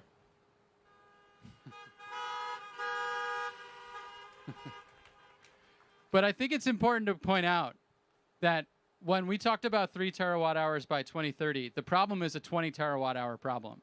So everybody needs to be accelerating their efforts to accomplish these objectives.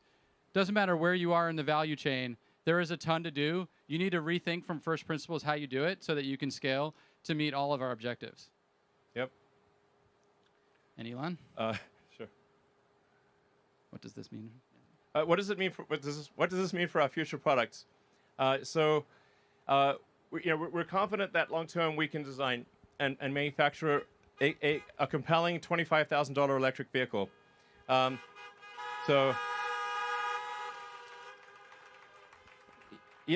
This has always been our dream from the beginning of the company. I even wrote a blog piece about it because our first car was an expensive sports car, and then it was like slightly less expensive sedan, and then finally sort of a mass market premium, but like the Model 3 and Model Y. But it was always our goal to try to make an affordable electric car, and I think probably, like I said, about 3 years from now, we're confident we can make a very compelling $25,000 electric vehicle that's also fully autonomous. And when you think about the $25,000 price point, you have to consider how much less expensive it is to own an electric vehicle. Yeah. So actually, it becomes even more affordable at that $25,000 price point. Yeah. So we have and extreme performance and range, and we should probably talk about the Model S Plaid. What about that?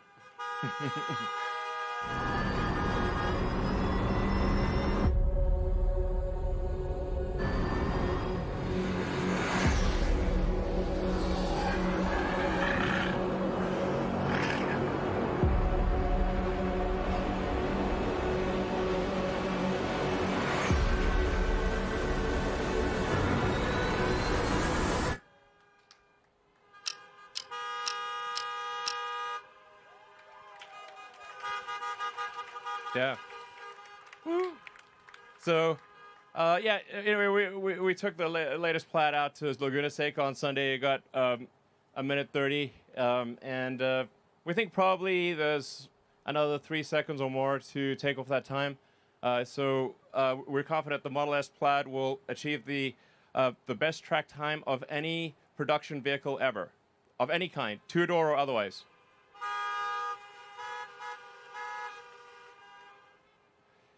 And you can order it now, and it's available basically end of next year. So, and now we'll move to Q&A. Absolutely. So we'll invite a few people on stage. Come on up, team. This is just a small portion of the team, but it would be great to, show you some more of the team, and when we do Q&A, we can give various people different questions to answer. Sounds great. Actually, I don't know how we're getting the questions. Actually, I don't know either. Is somebody going to read them to him? Okay, well, you could just you can maybe get out of the car for 2 seconds and yell it at us. I don't know. Hey, how do we get the questions? Oh, they're mics. Okay, wait for the mic. Oh, there are mics. Okay, great. All right. Okay, we'll definitely need to give people mics because otherwise there's no way. Sorry? Okay. All right, we're going to pass some mics out. We don't have a name for the $25,000 car yet. It's a great question, though.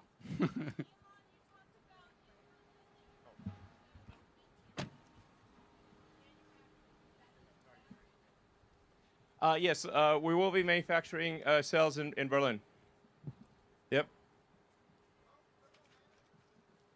Thermal management system? For homes. Oh, you mean like the home HVAC?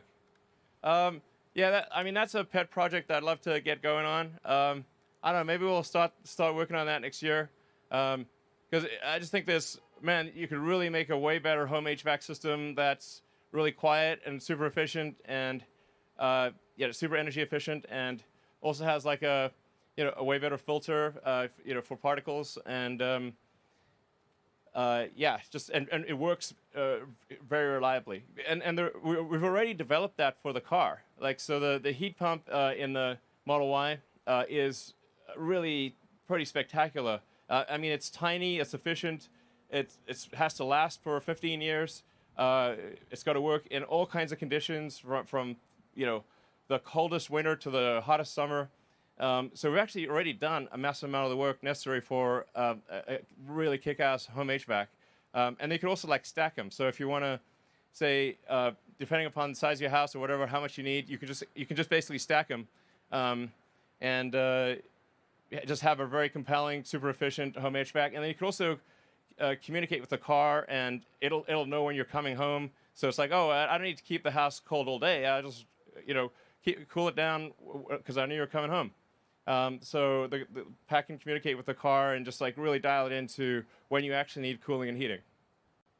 It'd be great. Fun product. Yeah. Who's next? Hello. Hey guys, Eli here from Tesla Owners Club, My Tesla Adventure. Just quick question. So I'm a huge fan of car camping in my Tesla with my dream case, like my all-time favorite activity. Is it going to be possible to get climate control to the back of the Cybertruck? Because that would be the ultimate camping machine if we can get all-night climate control. We'll try to do that. Yeah. I agree. That'd be really cool. Yeah. All right, who's next? Hello. Yeah. Long-time fan, Elon, great guy. Just a question. How does the ICE industry look like for in the future? Well, I don't think there will be an ICE industry long term. So,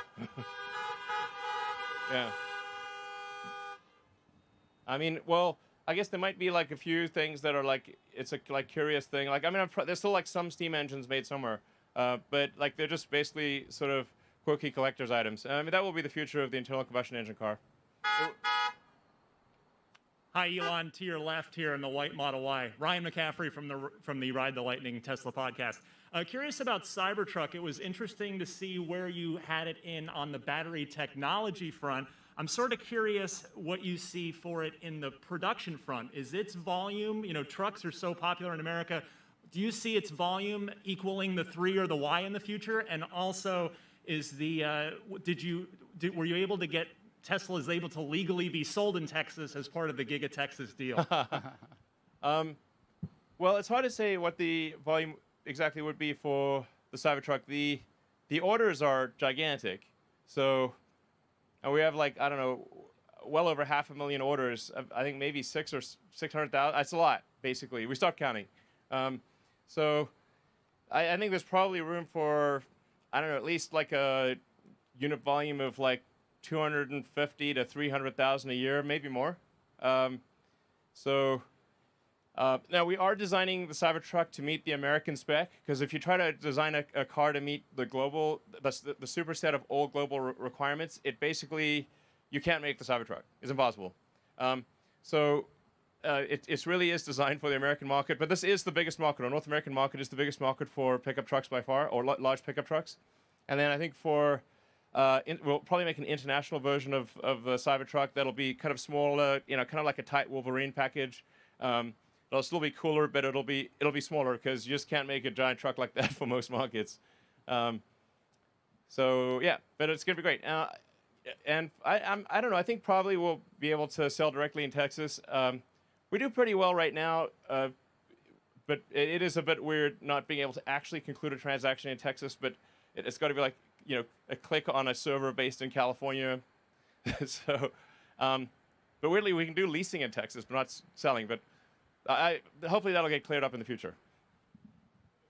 Yeah, Elon, great job with everything that you're doing. Thras Gerber from Gerber Kawasaki, your team's amazing.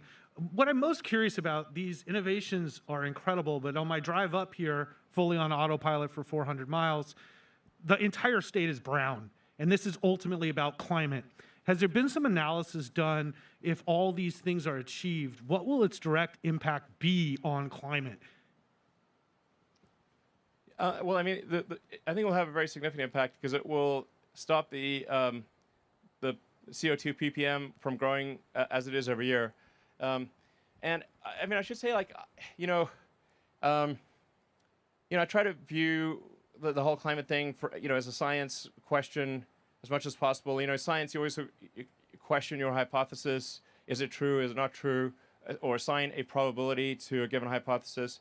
And I should say that my original interest in electric vehicles predates the climate issue. Like just when I was in high school, I thought, man, if we don't figure out electric cars, the whole economy is going to collapse when we run out of oil. So it's like, we better figure out electric cars and sustainable energy, or civilization is going to crumble. And then it was only kind of later that the significance of the climate risk became apparent. We were also able, using fracking and other types of technology, to access a lot more fossil fuels than previously thought, which is, helpful for lowering the cost of gasoline, but it's pretty bad for the total tonnage of CO2 that you could put in the atmosphere. It's now greatly beyond what people previously thought. So, but this is, as we were just going through in this presentation, it's like it is a absolutely monumental task to accelerate the advent of sustainable energy. I mean, the entire global economy is still, more than 99% dependent on, or roughly 99% dependent on fossil fuels. So although electric cars kind of get a lot of press right now, they're still, and there's still very few, as a percentage of the total global fleet, is practically nothing. I would say, yes, less than 1% of the global fleet is electric right now. Because of 2 billion cars and trucks and whatnot in use. So there's a massive amount of work ahead, just insane, like hard to comprehend how much work is ahead to get the new vehicle production to be sustainable, to massively increase the amount of stationary storage, which is critical because renewable energy is intermittent. Wind and solar is intermittent. Sometimes the wind doesn't blow, and obviously the sun doesn't shine at night. So you got to have batteries, a massive number of batteries. So it's hard to measure in direct impact, but it's an experiment that we shouldn't be performing, and the sooner we can sort of end the experiment, the sooner we can kind of move on in a fully sustainable way that is actually lower cost. I mean, I think the thing that people haven't fully internalized is once we do get to the 25K car, the ownership cost of that car is incredibly lower than the prior car. And then on the solar side and wind, with the cost of solar and wind coming down and with batteries coming down with them, the actual cost of energy on the grid is going down. So we're sort of moving towards a sustainable, lower cost future. So there's not really a sacrifice. Yeah, that's true. It is a false dichotomy to say that it's either prosperity or sustainability. This is often used, by oil and gas to say like, oh, well, do you want people to lose their jobs? Do you want lower people's standards of living? Do you want to, make all these economic sacrifices, really, in order to have sustainability? And the reality, as Drew was saying, is that a sustainable energy is going to be lower cost, not higher cost, than fossil fuels. Elon, quick question for you, right here in front. First, thanks for having everyone, and as telling a friend, the one company to go work for that's going to have the biggest structural impact over the next 10 years at scale, it's probably Tesla. So kudos to everyone at Tesla for what they've done to this point and going forward. The two questions for you, as you've looked at the auto and the storage markets, I know you've talked about it at kind of 50-50 long term, but it seems like a lot of the battery cost curve achievements that you've presented today really make some of these storage opportunities much more feasible over the next 5 years. And so I guess the first part of the question is, does your calculus upon learning and improving these things change on that 50-50 mix, or is there a role where storage becomes bigger? And then the second part of the question, with all these huge grand visions, who's going to be with Tesla from a corporate perspective accomplishing these things? Obviously, Tesla can't do it alone, but when you look at some of the traditional auto industry or power, et cetera, I don't see a lot of other Teslas. Well, actually, so there's a lot of companies in China that I think are doing great work with electric vehicles and also with stationary storage. Although we don't see that much in the US yet, but I think probably we will in the future. I don't know. I mean, obviously, we're doing everything we can to encourage other companies to move to sustainable transport and also, make stationary storage batteries.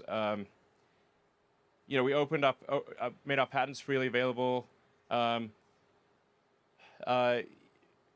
We really try to tell these companies, hey, you really need to do this or you won't exist in the future. But they don't believe it, So, I mean, we've talked until we're blue in the face. What are we supposed to do? But we really are hopeful that other companies will also do what we're doing, and that will make a sustainable future come sooner. From a fundamental market size perspective, like we did the first ground up work to show the size of the market in terawatt hours, and they are roughly 50-50. 10 terawatt hours for transportation, 10 terawatt hours for the grid. And part of that is because the grid batteries, because when you're making a power plant, you're making a large investment, are 25-year assets or greater. If the grid batteries were 10-year kind of things, the grid market would be bigger, but because it's a longer duration asset, they're roughly the same size. Thinking long term, is there any other segments that this new battery will be able to disrupt or electrify beyond just the initial Model 2 or cheaper sedan, like a boat, boring company, Luke, plane, boat? Where are you, Golly? Are you there? What's up? Right here. Okay, great. It's like ventriloquism here, It's like we just get the sound out of the speaker and you can't tell where the heck it's coming from. Yeah, any hints, or is the Model 2 such a big deal because it decreases the cost of transportation that is really the disruption? Or should we get hyped that this new cost curve opens up different vehicle categories like a high passenger density bus, boring loop, boat, plane? I mean, there are batteries in limited production right now that do exceed 400 watt-hours per kilogram, which I think is about the number you need for decent range, medium range aircraft. And I think our batteries will, over time, start to approach the 400 watt-hours per kilogram range as well.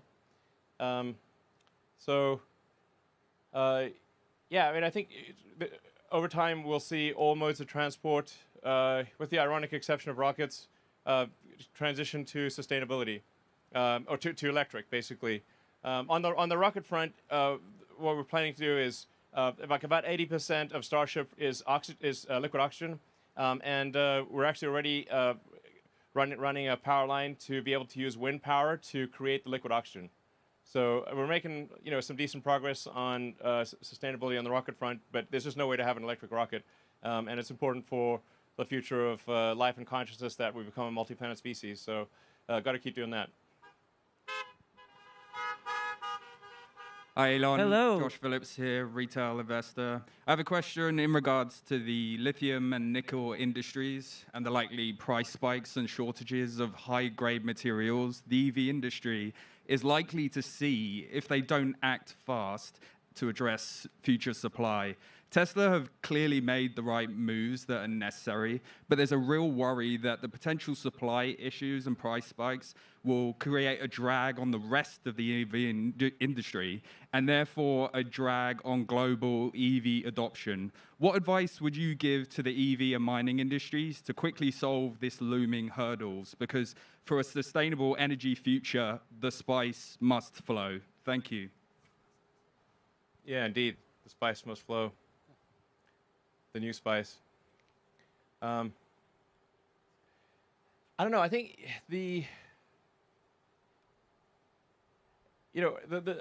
I'm not sure.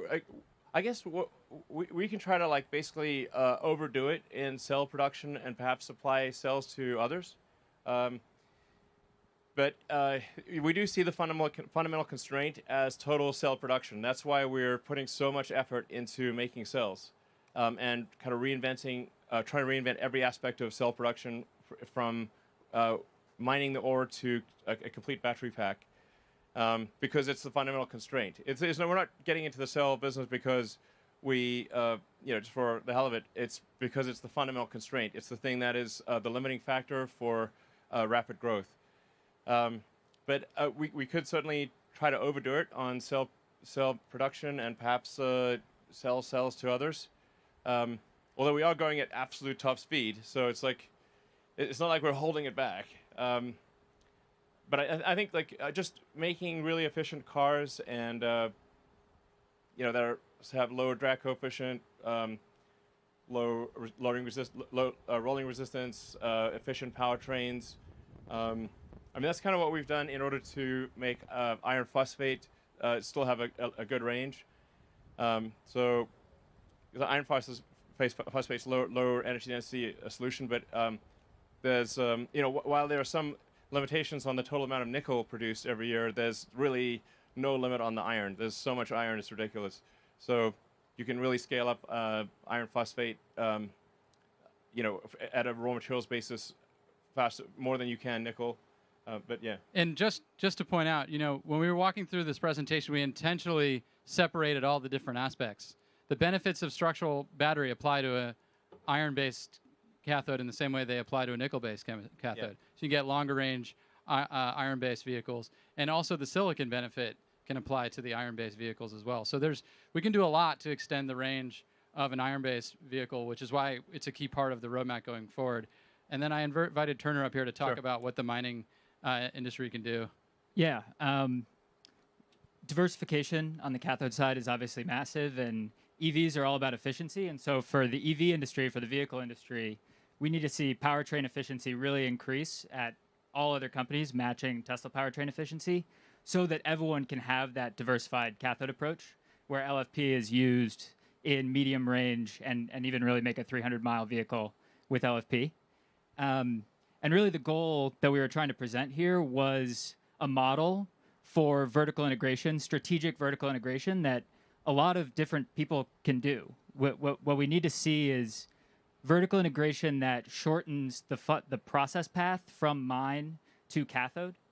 And what we're doing here is novel, and we're trying to push the industry in that direction. So we're presenting a model here that anyone can follow. Yeah, in fact, if there's anything that you guys want to comment on, feel free to step forward and say something. I think the key is to be smart about your chemistry choices, your materials choices. Talk louder. Yeah, if you're smart about your materials choices, the spice will continue to flow. Yeah. You don't need to use the same kind everywhere, and it's about strategically planning it out. And for miners, I think we are incentivizing them quite a bit to ramp up their production. Yeah, and actually we had good calls. Like they're all motivated. I think that they've been sort of sitting back, being like, "Are you going to grow like crazy?" And we're like, "Yeah, we're going to grow like crazy." And then I think this indicates we're going to grow like crazy, and that's what the miners want to hear. And then they'll go make the investments. Hello, Elon. This is Ben Limpick. I'm a musician. I was wondering, does Tesla have any future plans to make partnerships with music companies like it has done with Tencent Games or things like that for you guys to actually kind of expand your services for artists and other types of creative people to get involved in producing content that can be part of the Tesla ecosystem, or so other people that do creative things can get involved with you guys? Well,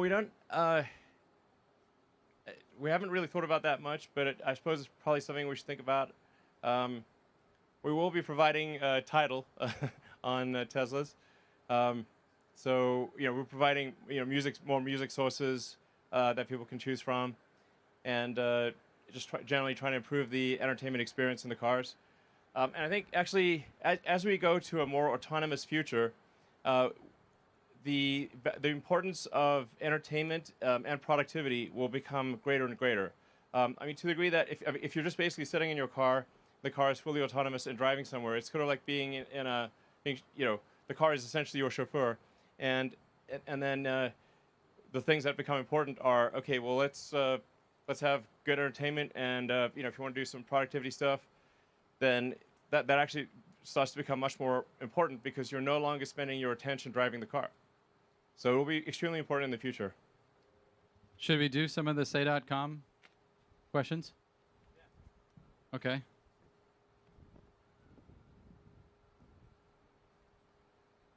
Should we do the second one? Yeah. The first one I think we already answered. Like if we're able to make enough sales, which we'll try to do, or we will supply other companies. It's definitely not an intentional effort to keep the sales to ourselves. If we can make enough for other companies, we will supply them. And we're trying to do the right thing for advancing the sustainable energy, whatever that is. So vehicle to grid, we get asked that a lot. I think one of the things that's important to note is the vehicle to grid. It doesn't, unless you have a power cutoff. Like you need to cut off your main supply to the grid. Otherwise, if you lose the power in your house, you'll basically just backflow energy to the grid. So just having a reversal in the power flow does not actually keep the lights on. You need a whole separate system to cut off power to the grid.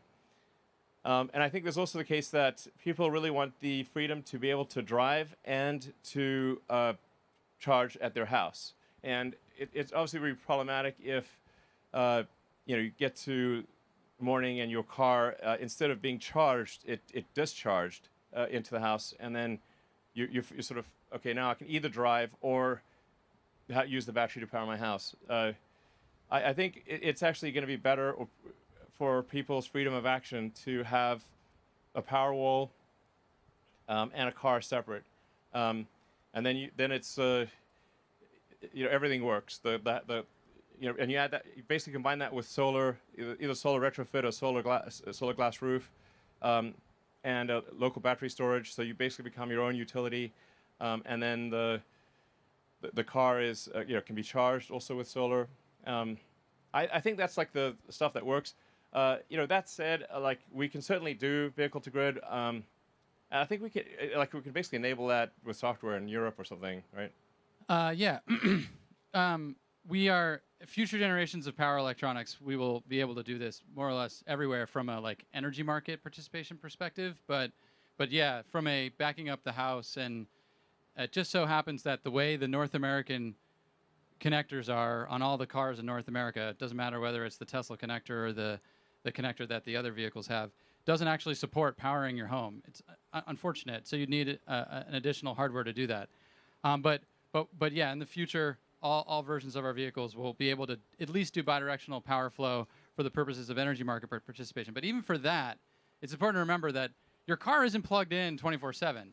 So it's kind of an unpredictable resource for the grid. It'll have a value, but it's not the same as a stationary battery pack. Yeah, honestly, a vehicle to grid sounds good, but I think actually has a much lower utility than people think. I think very, very few people would actually use vehicle to grid, and we actually had with the original Roadster, we had vehicle to grid capabilities. Nobody used it. Yep.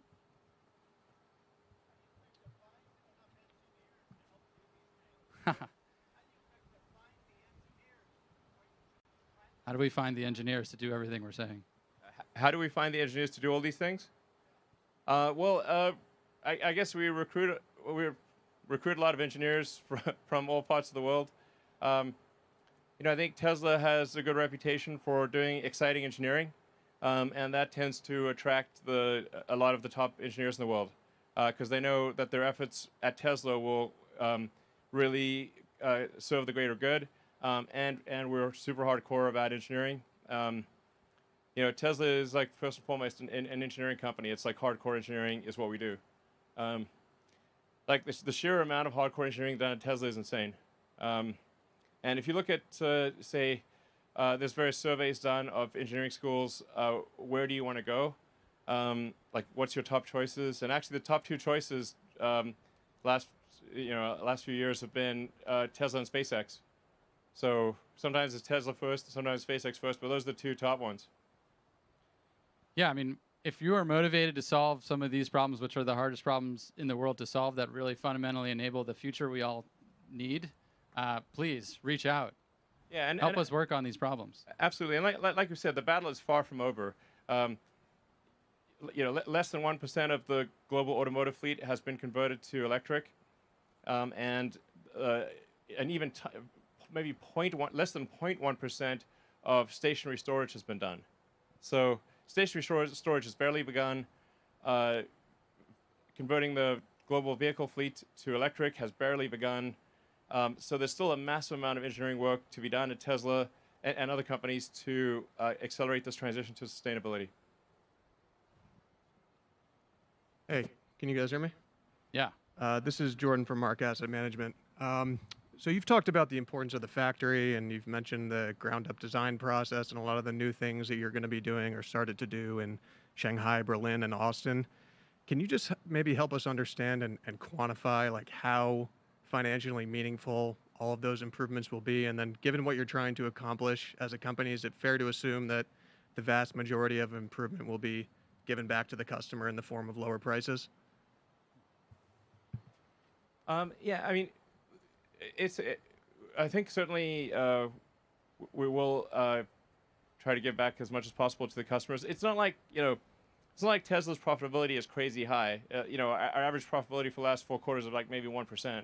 So just to be clear, it's not like, we're minting money. Our valuation makes it seem like we are, but we're not. We do want to try to make the price as competitive as we can without like losing money. And if you lose money, then if you keep losing money, you'll just die. So we have to. This thing called profit is just like we need to bring in more money than we spend, otherwise we're dead. But affordability is key to how we scale, Yeah. right? Like the demand goes nonlinear as you reduce the price of the car. Yeah, it's important to sort of separate the difference between affordability and value for money, or desirability of the product. So, for a lot of people, they want to buy a Tesla, they simply don't have enough money. We could make the car infinitely desirable, but if somebody does not have enough money, they can't buy it. Sometimes, people, kind of forget this. It's like, it's like people have to have enough money to buy the car. And just making a car super desirable but expensive does not mean they can afford it. So it's absolutely critical that we make cars that people can actually afford. Yeah. So where should I over go here some of now. these things? Just scroll down or something. Oh. When do you expect Tesla vehicles to beat ICE vehicles on initial purchase price? I think a way to answer that question is, in the classes of vehicles we sell today, we're already doing that. Yeah, we're already pretty close. And then factoring in total cost of ownership, and the fact that electric vehicles require much less servicing, and are way cheaper to run. When you look at like total cost of ownership, and you can obviously lease a car. So if you just like lease a car or get a loan for a car, you've got your sort of monthly payment, and then your cost for either gasoline or electricity, and your cost of servicing. And the fully considered cost of an electric car is much less than a gasoline car of the same nominal purchase price. I mean, that said, and like maybe on the order of 3 years, when we can do a lower cost car, like a $25,000 car, I think that will be basically on par, maybe slightly better than a comparable gasoline car. So I think maybe it's on the order of 3 years-ish.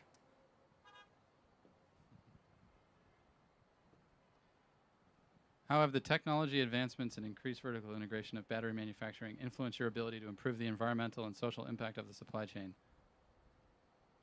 And I think, yeah. I think we sort of have said that already. Yeah. Do you have some ability to scroll through this?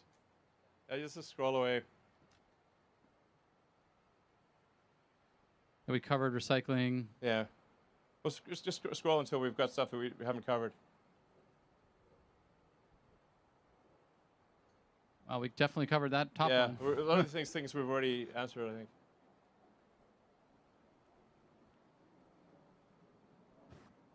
Covered that. That one. I think we literally just answered that. Yeah. Oh, I saw a cathode durability question. Let's go to that one. Go down, go down, go down. Good technical question. Keep going. How are you going to address the cathode durability and cost and environmental impact trifecta? Is this something you're going to leave the upstream supply chain to solve? No, I think we tried to answer that directly. I mean, we really are looking at not just what happens in the cathode facility, but like currently outside the cathode facility that should really be inside, and removing processes that shouldn't have been there in the first place, and the use of reagents that are just costly and not necessary, and removing a bunch of wastewater from the process. Guys, is there anything you want to add to? Maybe we could go through everyone and maybe say what you're doing and say a few words. I don't know. Sure. I just want to reiterate the fact that this is a massive problem. Massive problem. And it seems like Tesla's on its way and ahead, but we need everybody's help because it's everybody's planet, and we're not going to get to 20 terawatt-hours by ourselves. So please think about this carefully as it affects everybody. So let's get on it. Yeah. And obviously, if you care about solving sustainability and doing hardcore engineering, definitely come work at Tesla. Yeah, we went through a couple of the manufacturing improvements, and it kind of looks easy when you put together a nice slide deck, but the challenges are like this. It's super challenging when you take materials out of the process, when you integrate processes together. You have to do a lot of things at once, and that's like this immense engineering challenge.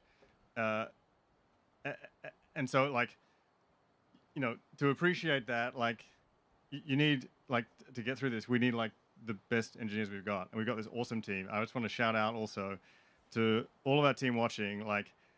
You guys are awesome. You absolutely kicked ass putting this together. And, yeah. Yes. Thank you. Thank you, Tesla team. Totally agree. Yeah, that's it. Yeah. Okay. Yeah. Rodney Westmoreland, managing the construction here at Tesla. What I would like to say is, one, shout out to the team. The team has been working effortlessly. A very, very tough project here for 24 hours a day, it seems like, around the clock to have this complete. The thing that sets us apart from a lot of other construction, we have a construction company here. The thing that sets us apart is that we're integrated in the manufacturing process. So every detail that comes from Drew's mouth is directly implicated into the system that we're building. That way, what would typically take 3 or 4 months to create a specification, our design team is working right with the manufacturing team to allow us to speed that process up tremendously. So. Yeah, it's definitely a important part of the vertically integrated approach is to be able to design the factory around the equipment, in fact, together with the equipment, so that you can build the factory at lower cost and more quickly. Yeah, I'm Scott. I focus on cell design. I think it's hard to put into words how inspiring this is. I've been at it for a long time with Tesla, and yeah, I really hope others do join us. Since when, Scott? Since 2005. Yep, yes. With many of you, but thank you. Yeah, year before Drew, but who's keeping track? But I'm really stoked at what the team's been able to accomplish over the last, short period of time, about a year. It's been really an incredible transformation. I mean, hopefully what we've shown you inspires you to join us or join somebody else in the effort. And I couldn't think of a greater, more intelligent, more hardworking team to be working on with this problem. Hi, Peter. I lead the manufacturing improvement team. And I guess the point that I would like to make is manufacturing improvements is like the accelerator. So you think about the execution that Rodney talked about in terms of how fast we've been able to put together this factory, which is amazing and something that's been really incredible to be a part of. That's not enough. What we need to do is improve the manufacturing technology. That's the real accelerator. And that's what we're really focused on. Elon talks about it all the time, that really going and improving that system is what will enable us to get to the scale and the cost that we need. And then the other point that I would make is on the recruiting side, like, it doesn't matter if you know about batteries. If you come from any industry, you can do something fantastic in the work that we're doing. We talk to people from industries that you wouldn't imagine. Like, I talked to a guy who makes golf balls, and he has stuff which is really impactful for what we're doing. So, you know, if you're in any industry and you want to be, you know, impactful here, like, come join us. It'd be great.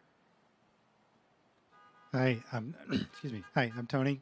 I've been working in lithium and cathode materials for almost 23 years now, and this is the most growth I've seen in a company. I've been here a little over a year and a half.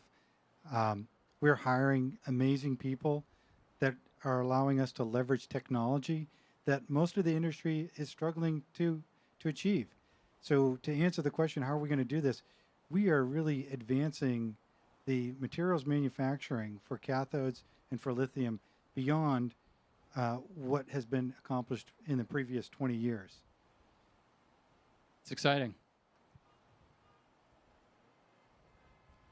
Yeah, my name's Turner. Work closely with the team. I've worked a lot with everyone here, and on the cathode and upstream materials side, it's really important that everyone understand that this growth is coming. This growth is real. We are going to make all of these batteries, and everyone needs to grow with us. The entire supply chain needs to grow with us. And if you have an idea that simplifies anything in the supply chain, come talk to us, come work with us, and let's do it. Any existing specification is wrong. Any existing That's always manufacturing true. method is wrong. Process equipment, it's wrong. It's just a question of how wrong. Yes. Quote Exactly. Elon Musk. Yes, exactly. We're wrong. Just a question of how wrong. Just try to be less wrong. So tell us how we're wrong and how we could do it better so that we can accelerate and improve as fast as possible. All right. Well, I guess thank you everyone for coming. I hope you liked the presentation. Very exciting future ahead. We're going to work our damnedest to transition the world to sustainable energy as quickly as possible, and your support and help is key to that success. So thanks again, super appreciated, and look forward to the next event. Thank you. Thank you.